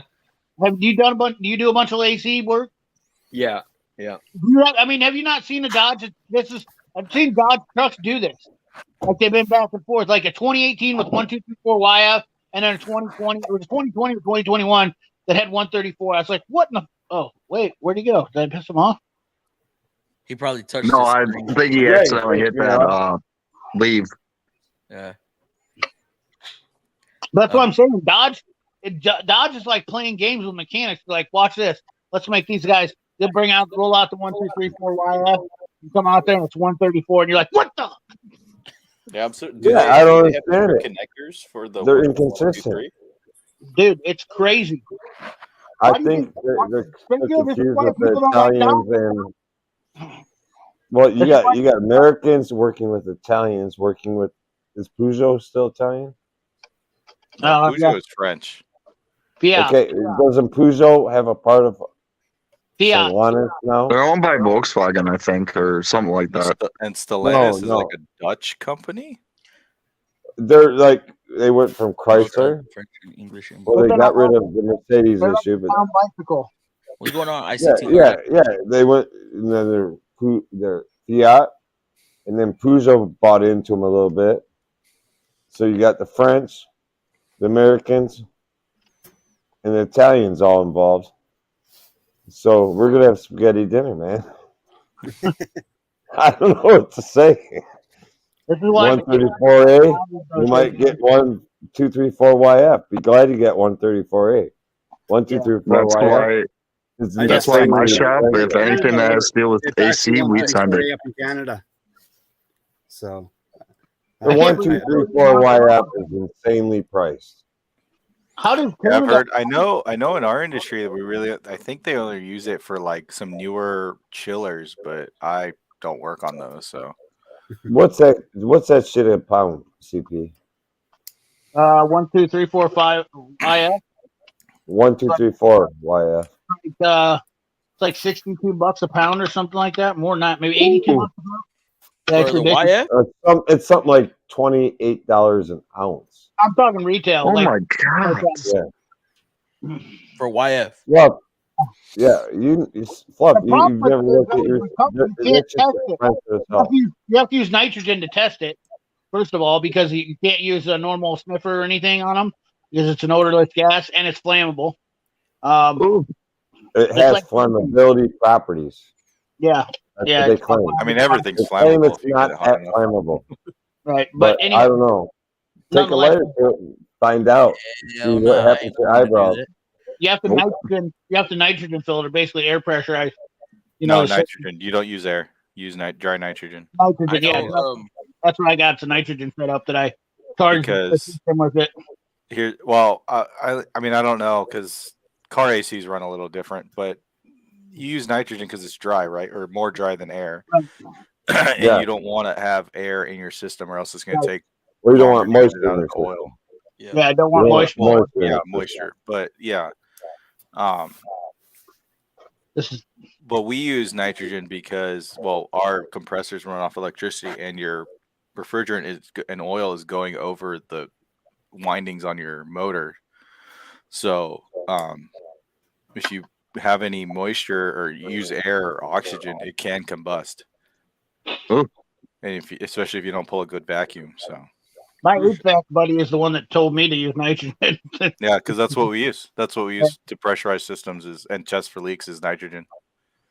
Yeah, so I just bought a small pygmy tank and filled it with nitrogen at the gas place. Put a valve on it, and then I put a hose on it. And Yeah, you can buy a nitrogen regulator in a tank at like Airgas or West Air or whatever, welding supply places. Nope. Yeah, we have all that. Party supply shops sell it. I think we're buying a 10-pound bottle of YF Jeez. for almost $1,000.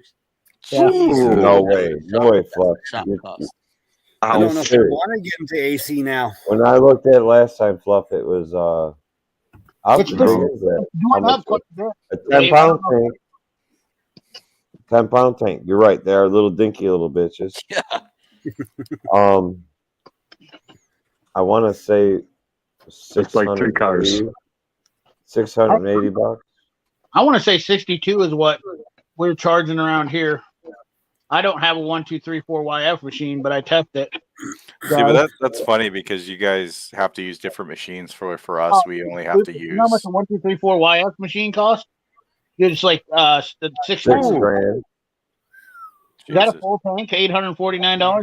Yeah. Oh, that's Yeah, I cheap. would, Oh, so I for would 10 say I'd pounds, say my number's probably pretty accurate, CP. Like my boss pays probably $649 for it. I've got a tank that I bought for $300, but that was That's last insane. £10. dude. But all refrigerants are expensive now because like Right. I had to buy. So I remember before COVID, 410A, they were basically like giving it away at like $90 a jug, and that's for like a 30-pound jug. Now it's like $400 or $500 a jug. I'm pretty sure, like Sergio, I think that's when I bought mine was right around. I heard there was going to be a hike, and my parts guy was like, "Dude, I got these kegs, and I need to get rid of them." And I was like, "Dude, I don't even have a 134." He goes, "If you don't buy it now, it's going to triple in price." I'm like, Right. "You kidding me?" So I bought 2 of them, and I think I paid $300. Yeah, like yeah, 22. I think R22 is up to. I think the guy at the supply house said it was like $1,800 a jug, It's ridiculous. and then Yeah, it's I phased think I'll out. So forget it's- about getting into AC then. Sounds and sounds then- expensive I mean, and complicated. I mean, you're not really paying for it because your customer is, right? Well, Yeah, it's but just No, your customer's not going to like you though. Hey, Yeah. here's what my feeling about AC is. First of all, Sergio makes good money being an HVAC guy. If you do HVAC in cars, it is definitely like that's my money in summertime. That's where I make Oh a yeah. good portion of my money. Is AC is good money. Like that's what I call my hot dog and wine money. That's why I like my old vehicles. I don't have to worry about that expensive crap. Right. Well, What do you do? R12 isn't cheap either. CP, what do you do when you come across EVAP? I mean, yeah, EVAP core leaking. 79 Duster You 225 slant 6 at 16. So what do you do when you come across it, like a EVAP core leaking in a dash? Do you sublet that, or do you do it yourself? Me? Yeah. No, normally if I get that and I can do it, I'll do it. Nice, JGH. Rip a front seat out, sit in there. You know, ain't nothing for a big guy to rip a front seat out. And, you know, I don't know. Have you ever? I didn't know if you did it, or if you say you don't. There's a lot of shit you don't like to do. I didn't know if you did it or something. No, I don't. I did a Dodge. I did a Dodge truck. Of course, it was a Dodge truck. You know, it was. But there's some that aren't so bad. But if it's a really bad one, yeah, I won't. I'll take it to. Some of the old Dodge trucks were easy. You just took a few bolts out on the top, a few on the side. It just depends on the situation. Depends on the situation. If I have to do it, I'll find a way to do it, Dave. There's no doubt about it. My mind over matter is, you know, I'll rip the seats out. I will unbolt the seats, pull them out of the car. And I'm not scared. Fluffy, have you Well, I've ever? had to do that myself before. Nah, I somehow contort myself. I don't know how I do it. I put myself through freaking weird positions. I do too. All I gotta tell you, Fluff, is I'm not gonna, thinking of pulling the seat, and then they, you should have pulled it's the gonna seat. hurt you later. Duh. It's gonna hurt you later. I can yank a front seat. I can yank your front seat out faster than like you would. I've seen guys like when I've yanked the seat out, they're like, "What are you doing?" I had a Ford. I was working on a Ford. I don't remember what it was, 500, and I just walked in there and I just started dropping the seat out of it. The guy's like, "What are you doing?" And I was like, "I need this space right now." Yeah. My shoulders, Dave. Oh my god, from trying to. Oh, Fluffy, I'm telling you, yank the front seat out, and then I have like 3 of those pads, those little neoprene pads, and I stack them in the car all the way to the back seat, and then I can and I still lay out the door a little bit, but now I don't have the seat in the way, so I can kind of just skinny underneath the dash. Dude, I'm telling you, this is like luxury car work. Hey, listen, everything you have to do in an auto repair or any type of repair, it's all about mind power.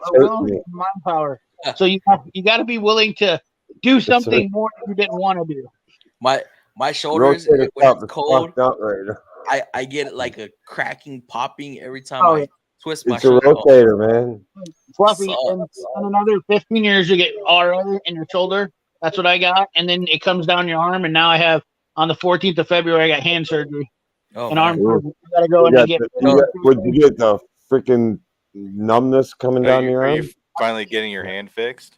Yeah, finally. It took all that time to get. I don't know how long it's happened, but it's taking all that time. I can't hardly move my hand anymore, though. Did you get the numbness coming down your hand, CP? Oh, dude, my whole left arm is like shot. And they're doing surgery. They're gonna go into my elbow and come down my arm and into my hand. They said my I had the same issue. And I'm like, dude. Same issue. How many people are still watching? The other thing is, I told the doctor, I was like, I don't even choke my chicken left. But how come my left arm messed up? Stop jerking off so much. No, I told him. I said I've already had 1 shoulder surgery, 2 knee surgeries, and I'm expecting another shoulder surgery to replace the one that was. Right, Snap-on don't make a flashlight. They go broke on the warranty. Oh God. Hey, check this out. Yeah, I blew this thing out. Warranty it for me. ICT said we always need new refrigerant when the patent expires. Oh yeah, that makes sense because that's what 1, 2, 3, 4 is like coming in, and right after 134. Yeah, it's getting BS. I still have R12. Well, you guys have 2 different refrigerants you got to deal with. Yeah, 3. Oh, 3. Sorry. 3 if you go old. Yeah. Look, I got 22, 410. This is just on my truck. 22, 410, 448B, 507. I had a jug of 134A, but I think I left it. At the, what have I used lately? 404A for that's a refrigeration one too. 407, which is a replacement for R22. I don't have that on my truck, but like, dude, we got so many refrigerants. It's like Why? you guys have it easy. It's different applications. How much does a unit take? Hey, Depends. Sergio, I wish I had Depends on how much it I takes. go outside to hook up my my machine to my machine that's wide open, and it's not in a hot burning engine. Say that again. I said I wish I had it as easy when I had to go hook up my machine to recharge my deal, and I didn't have a hot burning engine to stick my arm down into. Yeah, but I mean, the thing too is like we have hot pipe, like especially like the big refrigeration machines, like compressors. What's going on, Greg and stuff. Lopez? How you doing, bro? Like, you know, your discharge line is fucking hot as hell. Sorry, is freaking hot as hell. And you know, I mean, right now I usually wear long sleeves because I like have to reach in my hand into places, and you know, you have hot pipes and stuff, and you also have to go on roof the building, which I'm not a fan of. Yeah. Here's a question: is there any replacement for refrigerant for RV fridges and that? Because like a lot of the RVs that I go into, and that we've still got the old ammonia. Why would I you? think they still use ammonia for stuff. 401 and 407 Freon. It's yeah. Hey. So for ammonia it works a little differently, is my understanding. I'm not too familiar with it, but you don't really have like a traditional compressor like you would in like something it's that boil. takes, it uses heat to move it around. Yeah. Wow. But they really only use ammonia for like ice machine or ice rinks. Uses a lot of ammonia. Yeah, actually in Canada a couple of people died because there was a bad leak in an ice rink, and it was like a big old investigation and stuff. Okay, so that's what happened. Lakes, his phone died. I'm gonna hang out. Oh no! Right when we were trying to get. Yeah. Later, my fellow mechanics gotta. Well, it's because you're wrong, CP. Milwaukee makes the best tools ever. Take care, Anthony. You're clearly wrong. Harbor Freight. I know who. I know I'm wrong. I'm not good with that. I'm not even. I've made my 28-year career out of freaking Walmart. So yeah, like I only have Milwaukee because that's the what best a company cordless had. ration I've ever had was a Craftsman, 1992. Yeah, JJ, I've torn my meniscus, ACL, and MCL all in one injury. Ooh, Jesus! It's like tools are like sometimes tools are like comparing ex-girlfriends. Yeah, You know? it's all preference, right? What used to Like, work for you back then? And then you end up talking to a guy, and like you're in the bar and you're talking. This reminds me of what happened to me all the time when I was younger. You know, tools are like dating ex-girlfriends, and then I start talking. I'm like, oh yeah, and then Sarah, dude, that girl, woo, you get down, Sarah. You mean my girlfriend? Well, you can't complain about cordless tools until you've lived a life of nickel cadmium batteries. Oh yeah, dude, I did. I started. We're not going to talk about those things. Listen, I started using cordless tools in the height of garbage cordless tools. Like I think the Makita, first 14 McCord Makitas and Snap-on. In the 90s. Yeah. Remember when Ryobi had two grades, professional grade and amateur grade? Really? Jeez. They had a yellow and a red tool. Yeah, blue and yellow and blue and red. Blue and red was amateur, blue and yellow was professional for Ryobi. The first started. the first electric tools that came out were corded. And then they came out shortly after. Oh, yeah, that's right. And I remember my dad always lost the chuck for his corded drill and got pissed about it. The old Milwaukee's did that. Yeah, the 7.2 amp Milwaukee's chuck would fall off. Yeah, he would always lose the chuck to tighten the thing, and I just remember that. My dad always lost his too, and then he's like, I wish I was rich like Billy's dad. He's got one of the Steelers trucks. Yeah. My dad probably still. You know, I should go to my dad's house and see if he still has that thing. I'm pretty sure he still does. Yellow one. I don't know what brand it is. It might be a Makita, but I doubt it. But Looks like mustard poop. no, it was. I remember it was kind of like a dingy blue, but so it might have been Makita. Probably Viking. First we cordless want drill I ever Makita. used didn't even have a battery. You used your hand and you spun it around. Yeah. Dude, hey, I used to build fences like that. I guarantee you. I had one that was so it wasn't technically. I mean, it was Guys, a what are you drill, taking, Chef? but so what it actually was. It's actually a medical drill. Bone drill. That's what it is. So it's a hand bone drill that we found in the hospital, and I just took it. I don't know what I did with it though. We passed up these customs. So you're telling me I've been bending around seats and I could have just removed them? Yes. Yeah, absolutely. The answer is always Easiest thing, remove them. Dude, But I'm gonna end the stream right here, guys. Yeah, actually, I gotta go to bed. I gotta work in the morning. I don't know if y'all want to stay in the background. I gotta get my Yeah. bed. Yeah, I should CP, get some did it- sleep. I did gotta it let put y'all that stay radiator chatting last in that time? cord. Yeah, it lets you if I was you gonna leave, for a little bit. it'll let us stay in the thing. It let y'all stay last time. Yeah. Yeah. Okay. I don't know if y'all want to stick around and chat. I Sure. gotta get. 2 minutes. You got to work in the morning too, Fluff? I'm trying to beat the rush, the Saturday rush. I gotta take my Equinox to the dealer. What? You mean you Oh. work for Nissan and you drive a GM? You. And the worst one. Yeah, the worst one. Equinox. No. Equinox. You should Hey, know. it's been good. No, it's just my battery. It's just my battery. You're lucky. Usually it's trans. that, or the engine blows up. Yeah. But yeah, don't go there. night, y'all. Night. Yeah, I'm gonna end the stream. I'll let these guys. All right, brother. I'm gonna let y'all talk. Have a in good the night, background. Fluffy. Yeah, no, I'm gonna go to bed. Good night, guys. All right. Take it easy, Sergio. Yeah. See you All right, guys. CP, Justin, Turner. Peace, brother. Thanks for having me Lake's on, in the Fluff. chat. Dave, Sergio. Thank y'all. Even when you feel low, you can still go. Even when you feel slow, you can still go. Even when there's no hope, you can still go. I never answer to no, man, I still go. Interesting. I'm glad that I don't have to do ace. Go, go, go, go, go, go, go, go, go, go.